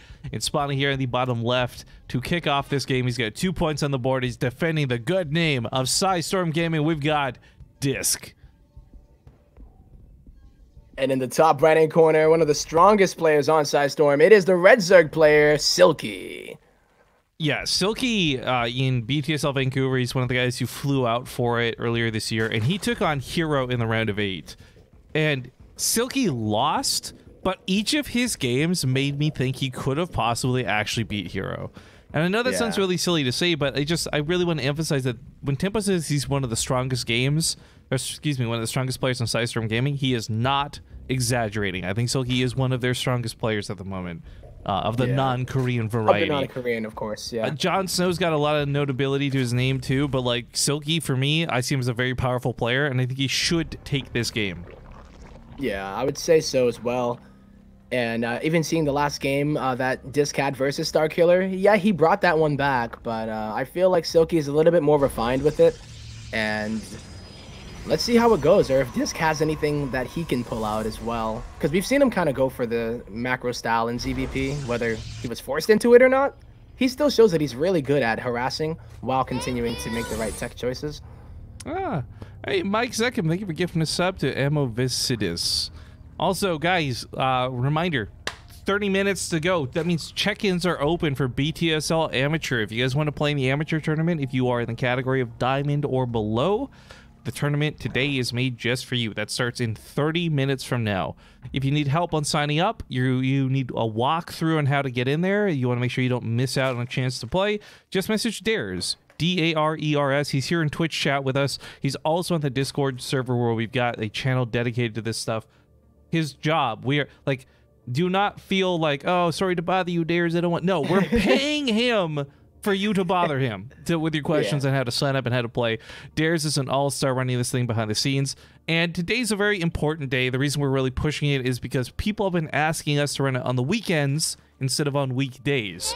We tried to run this yesterday, and we had like 3 signups for it. I'm hoping today we have more than like 3 signups for it. It supposedly has a lot of signups, which is super dope. But we need you guys to actually check in and play so we can measure whether it's worth moving it to the weekends versus keeping it on Wednesdays instead. Yeah. Also, Mike Zeckham continues to give subs out to Tricon_. Tricon, I know you just finished exclaiming that you're broke, but guys, if you got gifted a sub by anybody, today is your last day. We've mentioned it several times before. I'm just going to quickly touch on it now. September ends today. It's your last day to use that $1 reactivation to get yourself another month of subbing, plus support the stream. Yeah. Speaking of which, a Night Saw continues to sub. They were gifted from Arner Bjorns. Thank you very much for that, dude. Yeah. But it's such a cool concept, yeah.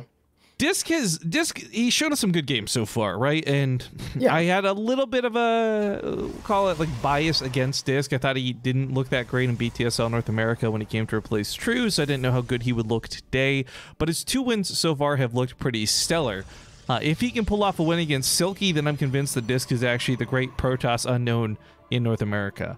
But, as I said, Silky, for me, I've got a lot of confidence in him.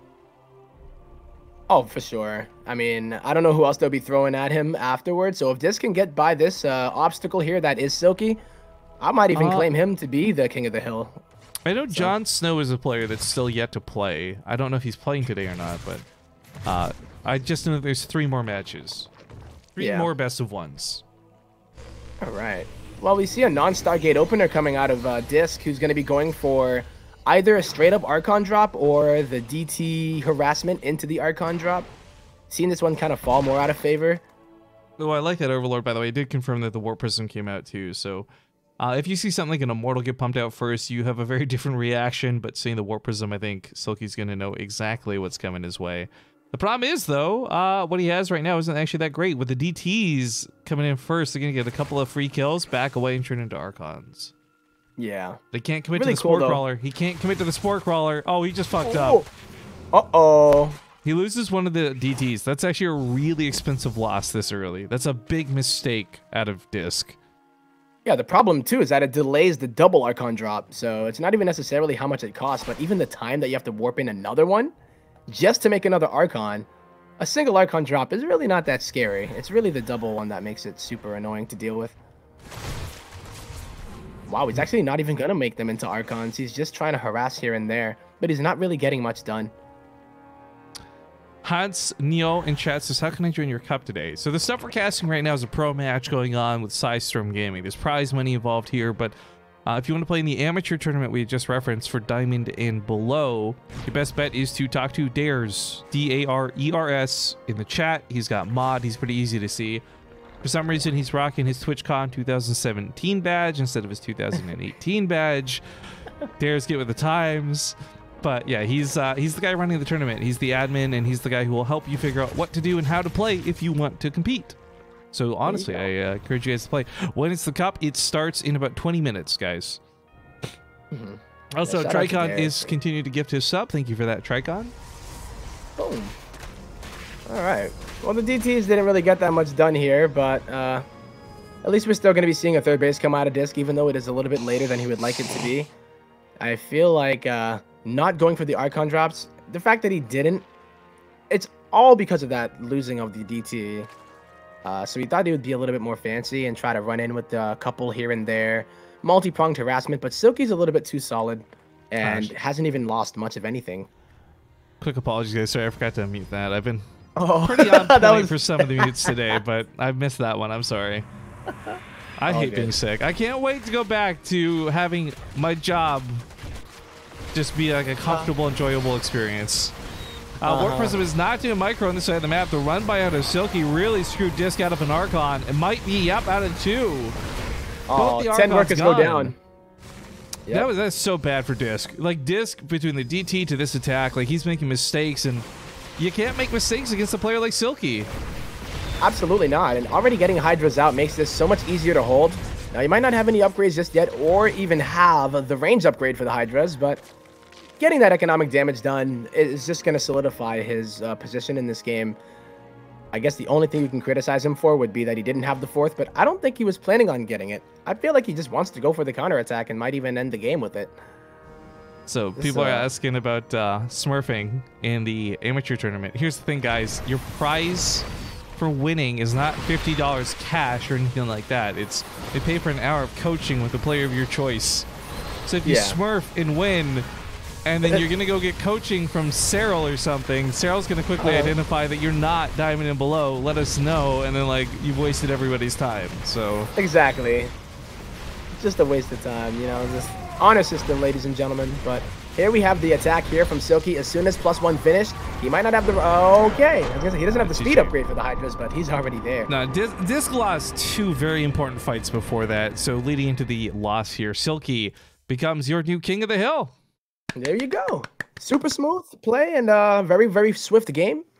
Not as swift as the 4-minute, whatever, 4:29 one. Was it 4:20? Okay, 4:29, I guess.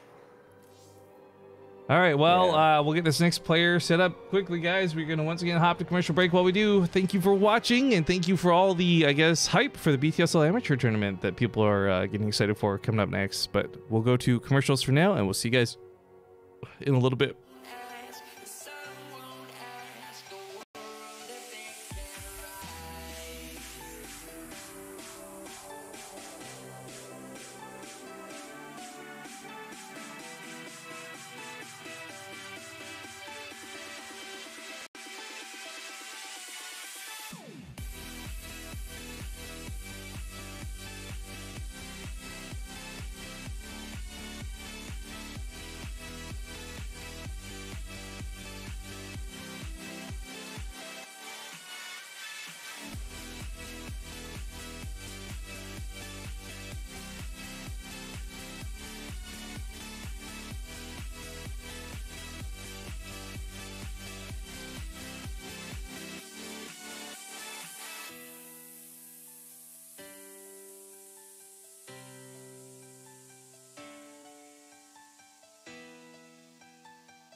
All right, my voice really started giving away during that break, guys. We'll keep this going best we can here, but we get into another game.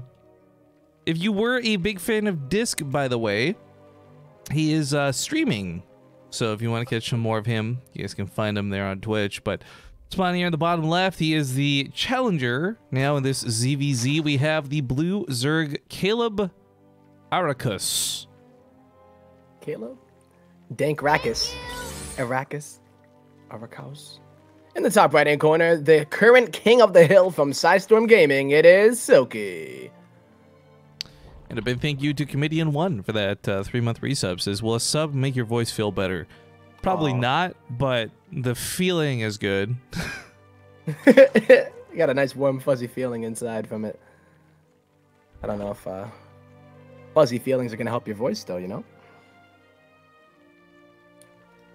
It's a rough day, but guys, we will get through it, of course, and I don't know, there's a little bit more action to be had. Like we said, we got this, and I think I want to say two more best of ones following it up. King of the Hill is always very exciting because you get to see many different players come through, but $25 a win is $25 a win, and these guys are all getting some nice cash out of it today. Yeah, I mean, it's been kind of spread out too, right? So it wasn't one person dominating the whole time. Ruff having the highest It looked streak. like, though, right? Ruff was finding a lot of people who were, for lack of a better phrase, kind of playing poorly. Yeah, you know, he got it like the biggest payday so far, and I think, yeah, I would say, I guess maybe Silky might be able to contest that, but I think the most he can make is 75, right? If there's two more. Maybe I don't 100, know. We'll find out. I don't actually know. Maybe there's even more than that. But either way, it is a it's 12 not. pool. Yeah, 12 pool expand. 12 pools are very interesting. They're not quite the all-in that they used to be in days of past. You can use them kind of like an opener, and here he's already caused a ton of economic damage just by having the drones pull so long. Now, there's versions of this that don't kill the hatchery, and it doesn't look so good for the red player, but Silky's doing a lot of actual damage here. Yeah, he's killing 2 drones so far, and the lings are out. And the thing about this build is that it does transition into a macro build. And on Cerulean Falls, you have a ramp that leads up to your natural, so it's not like Lost and Found where you have so much area. But yeah, I mean... Oh, shit. I've noticed that, yeah, the hatchery doesn't die as often nowadays. You feeling hungry today, Tempo? Oh, yeah. Oh, yeah. Because Snipe Hunt just donated $50 fucking dollars. Ooh. And he says, feed the casters. Hey, Hell yeah. My man. What a boss, yo. Huge thanks. Silky, thank you, thank you. Wow. I will I thought you were gonna make a likely, and I reference hope about, you like, lings, can... like, eating. Well, I hope you can forgive me. I'm probably going to put that towards more Dayquil than I am going to food, but... Because I don't have much of an appetite right now being sick. But $50 is a lot of money, so thank you kindly for that, sir. Get a Dayquil diet, man. It'd be good. Yeah, even before Rick can finally lose his weight, all it took was being deathly sick. Thank you, Iltis77, for the 44 months, too. Jesus Christ, that's a long time. There's been a lot of support today, man. This is great. Yeah. You guys are awesome. But here we go. Kind of stabilized, right? Silky does get the upper hand here as he has a little bit of a drone lead. And the cool part about this opener is that it does skip speed for the most part, going right into roaches. So the investment from Caleb Arrakis might not really benefit him unless he decides to get a bit more aggressive and deny the third for a long time. Oh, hey, thank you to Printer Hands as well for the 45 months. Oh, trying to one up the 44? Okay, I see Yeah, you, dude, he's like, gotta shut that shit down. Sit down, Iltis. Boy! You just got, nerd. No, I'm just kidding. Always good. Well, one thing that's been Alright. proven between the Clash Invitational and WCS Montreal, ZVZ can be very entertaining and very interesting. It can be, yes. I think the problem is, though, a lot of that comes off of deflections and reading each other. And that's stuff you get to see in a best of 5 or best of 3. In a best of 1, whether it's a cheesy opener or it's just a roach from a macro, like, it's a little harder for the back and forth, and you're going to see something a little bit one-sided. Unfortunately for us, because they're playing more passively, we are going to see that slower build up to something that's more one-sided. But at the moment, I do like that Caleb's being pretty active. Yeah, he had the speed, and he needs to go ahead and poke in, see what's going on. I don't believe he was able to get into the main, so he doesn't know if this is some kind of fake out. Sometimes you make a few roaches and then you drop a Spire immediately when the lair is done, but that's not what we're seeing here. Oh, a little bit of a creep. Did that creep tumor die? Yeah, it did. So the creep tumor got taken out there. And now we just see Caleb recognizing what it is Silky is doing and trying to get a Roach Warren, but I don't know if he's going to be able to get enough roaches before Silky's attack hits. Ooh. He's doing something actually that it was used to be popular in Heart of the Swarm, where you get that third base, drone it up a tiny bit, just so you can deal with the 1-1 timing, but this is only a +1 timing out of Silky. Silky, for me, though, I'm really... It's not going to be such a big deal for the upgrades in terms of the weapon damage. With speed... Yes. Ooh. Nice transfuse there. But yeah, speed will make the world of difference because Silky can pick and choose some of these fights, and Caleb's going to have to either just take it or stay at the top of a ramp and never move out. And if that ends up being the case, then Silky goes to the third. So Silky's going to have about 30 seconds of control of this game now with speed, as there's still about, 30 until Caleb will have his own. Yeah, there's no way he's going to be able to hold this third at the moment. He has to buy time, not only until speed finishes, but just to get the amount of roaches out to even fight. +1 is going to finish, so like you said, it is not going to be a factor in this fight. Yeah, we saw here, he really wanted to get in, and Caleb had a quick reaction to intercepting him. Now, it's going to be a swap out to Mutas for Caleb. I'm 50-50 on this. I feel like when Bly does this, I really enjoy it. 8 to 10 Mutas, it's not over-dedicated. And with +2 weapons on the way, I can't imagine he's going to dedicate to this. But they can do some serious behind-the-scenes damage. Something roaches cannot do so easily. It's just trying to get an edge, right? It will delay your Hydras or anything else that you'd like to go into, whether it's burrow roaches with tunneling claws, but the Mutas, right? Say Silky pushes across the map. I think, Mutas can do a really good job just by picking off the Ravagers and forcing this moment of urgency out of Silky, and might make him make a bad decision by committing to an attack that he actually cannot win.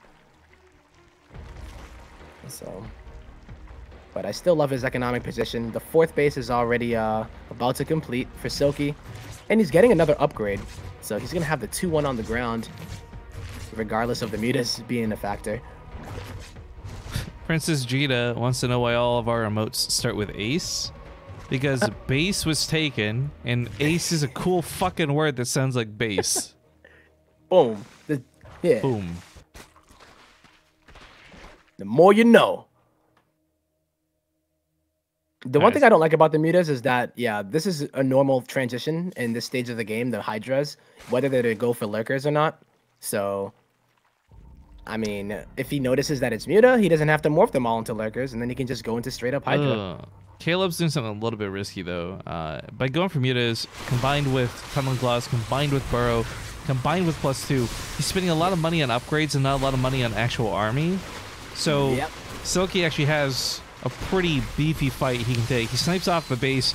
I don't know if he'll be able to escape. I mean, I think he knows he'll eventually bleed out to the Mutas, so he can choose to either try and split, save some of his units, or go full-on attack mode. I kind of wish he would have gone full-on attack mode, to be honest, but ooh, those Corrosive Bows landed really nice. He'll grab a couple more on his way out, but honestly, his anti-air is lacking pretty hard right now, and I think he knows it too, so Hydra's being rushed out ASAP. Wow, these Bows are landing on the Mutas. Maybe not killing a lot of them, but running away, it makes it so that he just shreds them. Wow. What is happening with that? Oh, Caleb with the counterattack. He has a higher army value here, but it is still Roach Ravager, and the Mutas aren't the best in a straight-up fight. With the Hydras with +2, +1. Now Caleb's the one that's on the run. But he has the tunneling claws. Is he going to utilize it? I think Silky knows now.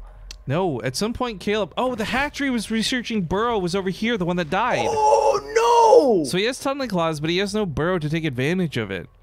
Oh, that sucks. That really sucks, actually.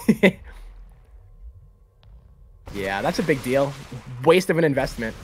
And now he just now restarts it, but it's not going to come into play here if he dies. A bit surprised that Silky is committing to Roach Hydra rather than going into Lurkers. You usually see it. Rushing into lurkers is usually the way to do it. But I think since it was muted, he was like, okay, let's stay on Hydra.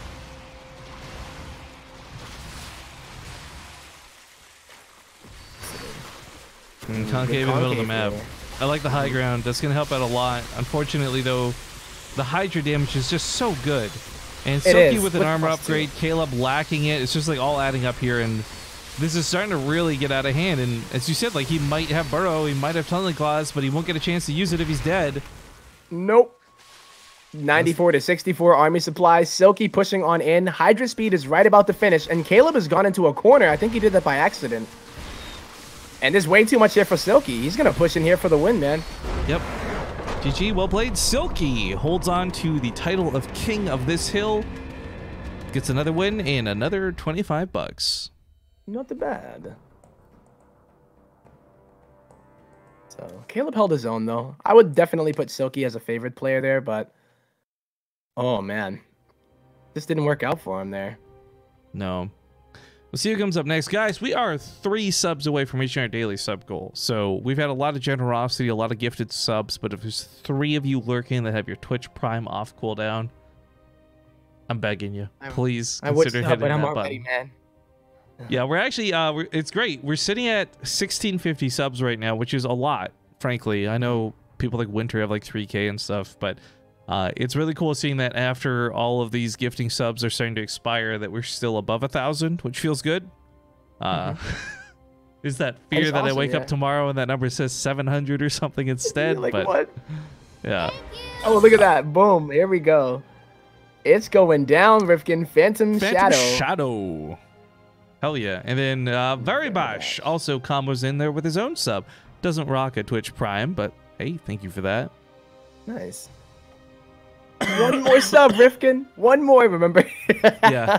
Now we're in Beastie Cutie territory with the hashtag one more. But there we go. We got to add a Yum-tastical. Thank you for the Twitch Prime. Then Braves comes back for 36 to say, does this count towards the sub goal? Apparently, because this is 51 out of 50. So thank you so much for resubbing. Awesome. We are waiting for the next game, though, guys. I don't love playing a bunch of commercials. I'd rather play marbles, so let's do that instead. Especially with all these subs we're getting, too. I like that, yeah.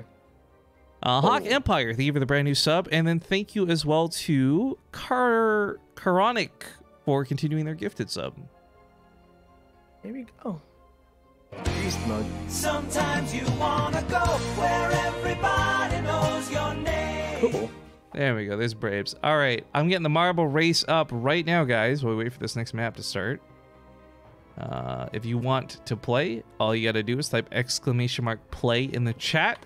You want to pick a ball? There's not that many to pick from right now, but we'll have a ton tomorrow because tomorrow, October 1st, is when the BaseTradeTV ball goes live on the Marbles Season 7. Or I think Season 8.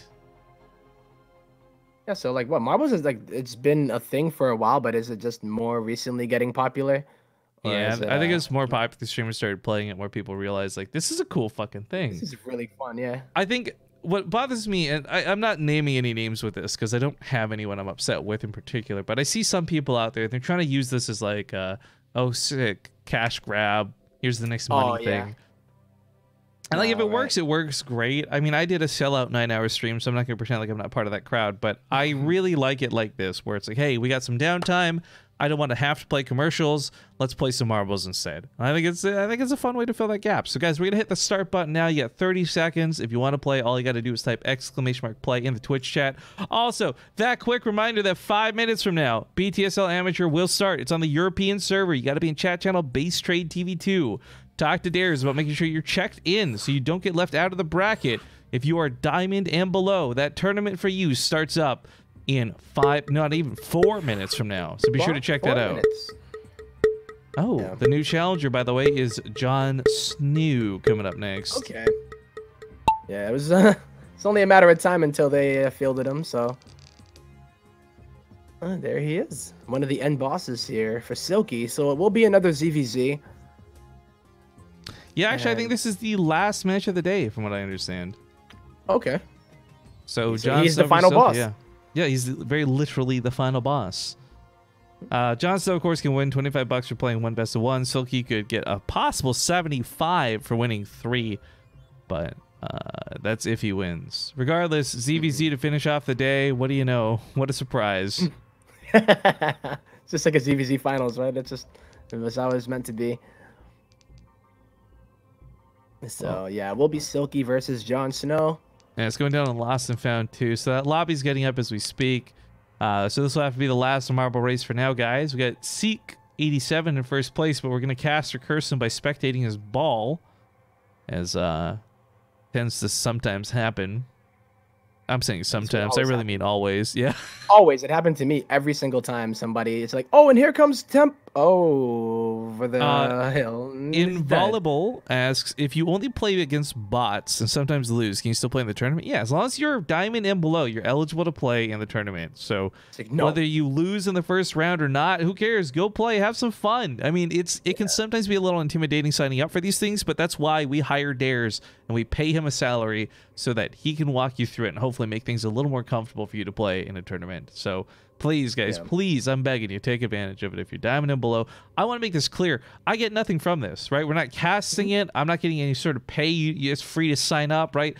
We just want to encourage people to play StarCraft 2 some more. And if Blizzard's not going to take the initiative, then we will. Damn it, I will. Yeah. So, I mean, the goal is we're running one of these every week until the end of the year, until December 31st type thing. So if you miss out on this one, or maybe you don't do well in this one, maybe you'll do well in the next one. I don't know.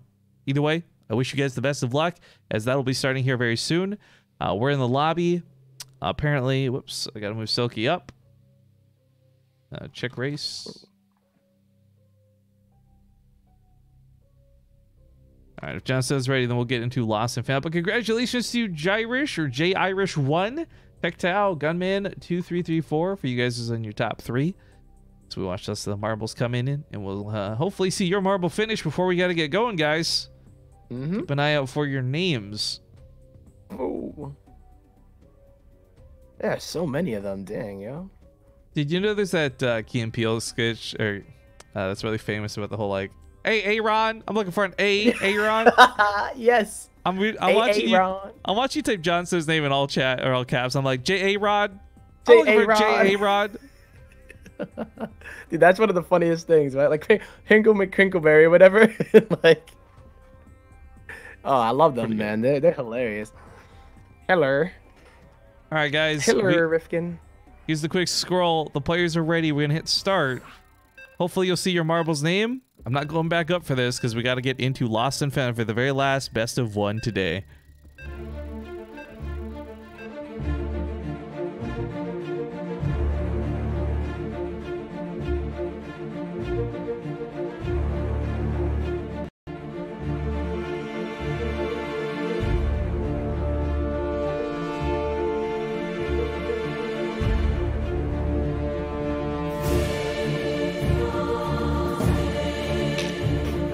Alright, guys,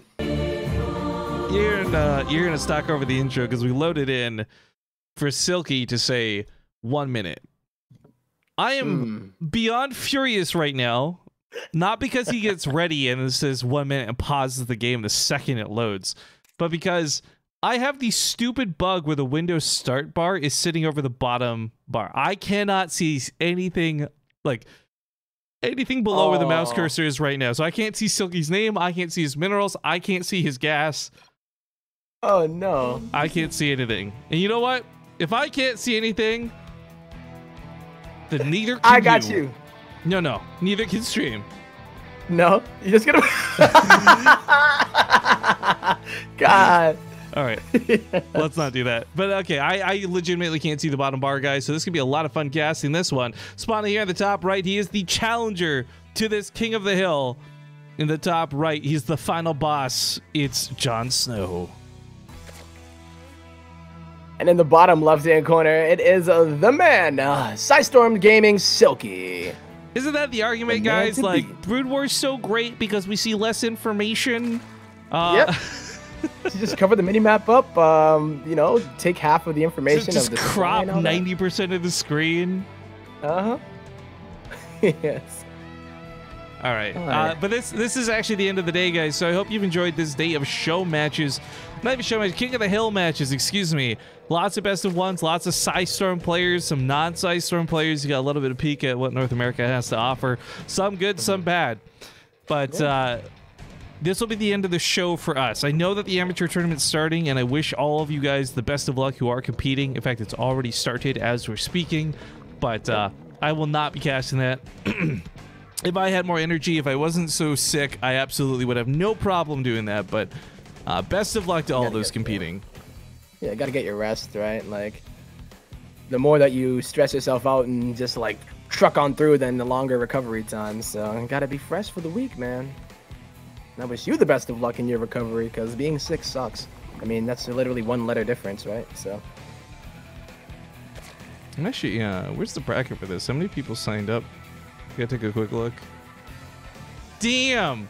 There's more people playing in PTSL Amateur for Diamond than we've seen in most average tournaments outside of like the Alima League. Really? How many? A lot. Enough for like a round of 32. Wow. Yo, that's what's up though, you know? I like that. That's pretty cool. I like that, yeah. Alright. Well, here we are. Both the players kind of opened up in the boring way, you know, the hatch gas pool thing. Play a macro game or something? Who do you think you are? People were saying BaseTradeTV, you won't even cast it. Look, guys, normally we would. Normally I would, but if you monsters out there can't give me a break a day where I'm sick and can barely speak, I've already been casting since fucking early in the morning. Yeah. Then I don't even feel bad about it. I just can't today. I'm sorry. Yeah. Let the man rest, yo. But still should be good. That's awesome that there was such a good turnout. So best of luck, yo. Hey, Temp0, I gotta put the camera on you. I gotta bring it back real quick. Sorry. All right, no problem. All right, well, guys and gals, it is a very identical openers from both players here as we get the third base as well as the Baneling Nest. No weird shenanigans or say even a Baneling Nest difference in timing for the most part. Sometimes you'll see the one Zerg player go for Bane before the third, or you'll see the third before the Banes, and that would be the difference. Usually in like a pool first is when you get the Baneling Nest first, but both of them opened up in the very standardish way, showing a little bit of respect for each other. But this is the stage of the game where things are going to get pretty crazy as we see a bunch of links coming out. I believe that was from Jon Snow, actually. So he's going to be the aggressor here, trying to at least maybe get this hatchery down pretty low. And then if we see some of the Banelings being morphed, then this is the stage of the game where it's the most hectic and chaotic for the most part. So there we go. 2 Banelings being morphed over on the top side. And Silky's actually going to be running across the map over to the third base of Jon Snow, who doesn't really have anything. And the Queen is off of creep, so she's going to get taken out pretty easily. There's literally nothing here for Jon Snow. And he pulls on back. He doesn't even want to try to put some counter pressure on. So he's going to end up losing 2 drones and the Queen. And this is a really, really nice situation here for Silky, even though he is down by about 2 workers.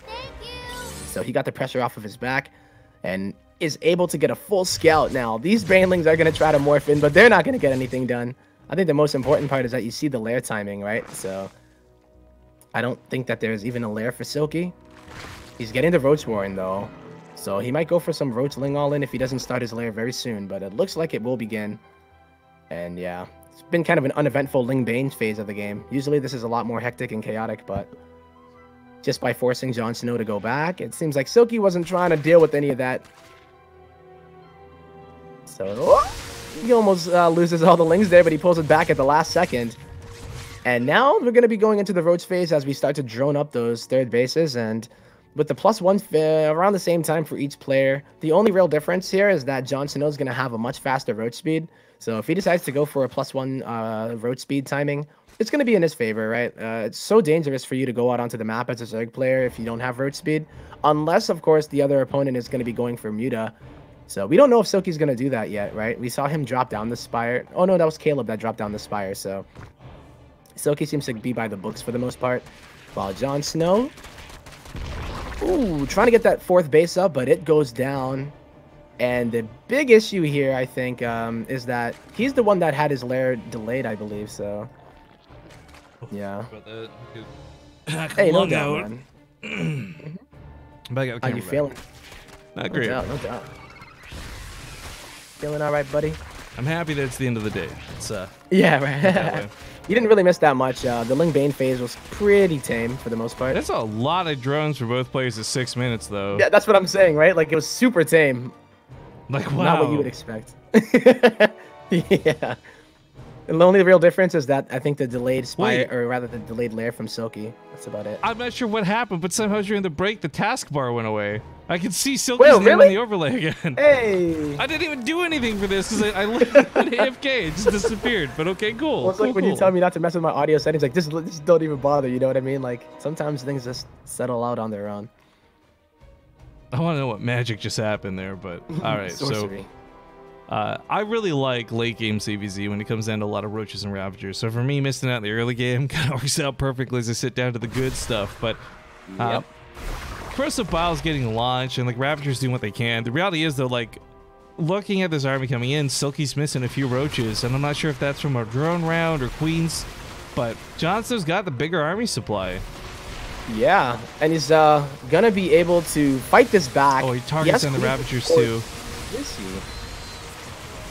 He doesn't have speed, so he actually can't kite, or he can get kited. Well, kited is, I'm not sure the phrase we'd use for this, but he certainly pick and choose the fights. Jon Snow, with his speed finishing up now, though, will be able to take this on. Ravagers don't need speed. They've got naturally fast legs because they're so damn long, but this slips off a base, and it's a big deny as Jon Snow gets his own base up on the other side of the field. Yeah. So the choice of trying to drone before making that army is going to bite Silky in the butt. He loses that 4th base, and Jon Snow, yeah, I think is in the favorable position here. Even though he has less drones, it's more so about what can actually be mined. So having 74 drones on 3 bases is a little overkill. He was hoping to utilize that 4th. Yeah, inefficient to say the least. Mm-hmm. Timing here favors Jon Snow, though, through these first couple of fights, but also through the upgrades that's soon to come. He's going to have armor significantly faster than Silky, but the +2 weapons finish around the same time for both. Yeah. And here we see that Spire coming up, taking a page out of Caleb's book. Maybe he feels the pressure of it, but he needs to make something happen if he's not able to deal with this force from Jon Snow, who is still committing to, yeah, the ground army for the most part. No Hydra Den or anything like that, so I always wonder, you know, when you go Roach Ravager, it's like, I love the Tunneling Claws, but, oh boy, you got Roaches in the main as well. Yeah, Drop ended up, I saw the Overlord on the tab earlier, but I didn't know what he was doing with it. But more importantly, we have the Roaches on the top side distract Silky to be out of position, allowing Jon Snow to create this back attack the way he has. It still might not be enough to break through, but the +1 armor's helping him win this fight a little bit better than he should have. Either way, he's going to be sent packing, and he re-engages, or excuse me, disengages to just kind of collect himself here, get that army back together. Yeah, just getting on back. He has that upgrade disadvantage here. He needs to buy a little bit more time before that +1, but I think it's more so about just being able to be on the other side of the map while going for Spire yourself is so good, because the last thing that's on Jon Snow's mind is going to be mutas. Yeah, and that could be a bit of a problem. Right now, we even see a Spine Crawler coming down, not Spore Crawlers, not extra Queens. So the anti-air might be initially lacking, but if Jon Snow can push this back, Silky's going to have to use those mutas on fighting the Roaches and not on harassing, and in that case, it won't matter for Jon Snow as much. Silky also wastes a big shot on those rocks. That's a lot of lost damage that should have been going into those Roaches. Yeah, that was a full volley, and this are a lot of Roaches here, too, so a bit of a mistake and a blunder there from Silky, who is getting pushed back. And the mutas are out on the field. And now, what does Jon Snow do? Does he go back? Does he try to push? It's only like a few, though, right? He's not committing too hard to them. And I he's falling back. He's hoping to get Hydras out to deal with this. And he doesn't need that many, granted. But still, like, the Roaches, I think, would have been better served not just dying for nothing at home. Yeah. If he can even get, like, a Queen here and there and just a few drones, this would be really nice. He already has a drone advantage, so please try to get something done with them, because otherwise, it's only there to delay your Hydra tech. Yeah, that caster command is seriously out of date. I'm casting with Temp0 today, guys, for those who don't recognize the voice. Have you read that title Beastie gave himself, by the way? What did you say? The ultimate carrier? You should read that out. You should read that out, all of it. All right. Rifkin and Beastie, first of his name. Ultimate 2v2 champion, carrier of Nurtio in Archon mode, slayer of not just pussy, but Hearthstone Andy Laser, creator of Beast of the Hill, casual streamer, big dick having, all around nice guy cutie. I like. what a I wish I had a caster title that was that cool. Roaches in the main base get abandoned by the drop. Doesn't work out so well. Silky's actually got the concave on Jon Snow. The meter's helping do a little bit of damage. The upgrades have been bridged, and frankly, this is looking a lot better for Jon Snow as he pushes this in. The Hydras have got the range, and the Roaches are still causing chaos back in the mineral lines. He's continuing to expand on the outside of the map while this goes on, too. So, I mean, Jon Snow stays maxed out. Silky will re-max, but the difference is Jon Snow's got this really nice bank. Silky's making the next steps, though. He's moving towards the Lurker Den. If he has enough time to get Lurkers, that will be excellent against what Jon Snow brings to him, but frankly, Jon Snow might kill him before he gets that opportunity. Yeah, I mean, if you're going to morph Lurkers here, then that means that the Hydras are not going to be DPSing, so he has to make a very difficult choice here. The Concave is much better here for Silky, but the army value for Jon Snow is looking super scary, as he might be hitting the perfect time. There's just so many Roaches to have to deal with here. He doesn't have time to make Lurkers. If he holds, then maybe, but no, man. Even upgrades, Silky numbers game. He tried to turn this into a concave by using the hatcheries as a choke, and I think that's really clever, but numbers still prevail, and Jon Snow's got those Hydras within range of the Roaches, but there's no micro going down, so the Hydras aren't being targeted. Silky getting killed here. Snowball out of control. Jon Snow Jon will Snowball actually be... out of control. That was good. Jon Snow will be your ultimate king at the end of the day. He usurps the throne in the very last match. $25 in his pocket. King of the North. It all makes sense, right? It's a beautiful story, man. And with that, guys, that's going to end the show for us. I'd love to sit around and chat, and I'd love to sit around and do marbles, but I really want to just get back to bed, drink a lot of water, and chug some more NyQuil, which I'm sure is probably unhealthy, but gonna make me feel better. you literally chug NyQuil. Like, yeah. So Tempo, as always, man, it's been too long. Well, yesterday, but prior to that, too long. It's good seeing you again. Thank you for joining me this weekend. If people did enjoy you, where can they find you? Yeah, you guys can check me out. I stream pretty much every day. Twitch.tv/Tempo, but spelled with a 0. You can follow me on Twitter as well for just random thoughts that I have during the day. Twitch.tv, or rather, Twitter.com/TeamTempo with the 0 as well. So thanks for having me, man. Fucking Jizzle Doodle, by the way, continuing his sub. That's the guy who survived the caster curse not once, not twice, but 3 times in the marble race earlier. So thank you, Jizzle Doodle, also for having a silly name. It's fun to say. Guys, I'd love to ask you to follow the channel and do all this stuff, but the reality is, if there's one thing you could do to really, really show your support and be extra, extra awesome, go follow my personal Twitch channel. I did a little bit of streaming yesterday, but it was very difficult to do while sick, so just kind of pasting it in chat. Twitch.tv/riff_king. Even if you never plan to watch it, just throw me a follow and help me feel better a lot. But now we cast the amateur tournament? No, sadly not. But we do wish all the amateur players the best of luck as they take on other Diamond Leaguers and below. But that does wrap things up here for the channel. So if you guys enjoyed the Psistorm Gaming stuff, be sure to check out Psistorm Gaming, all that good stuff. Who won Jon Snow? Yes, Jon Snow won. But that's going to wrap things up for today for us. So I'll be back. Well, I don't know if I'll be back. I may have to talk to Zombie about this. I'm really having a hard time talking like this, guys. But Crank's QCL, Korean Pro League Team League thing happens tomorrow night at like 3 a.m. or something. So be sure to tune back in for that. Otherwise, I'm just going to go find somebody to host. Have a great day. See you guys later. Bye-bye.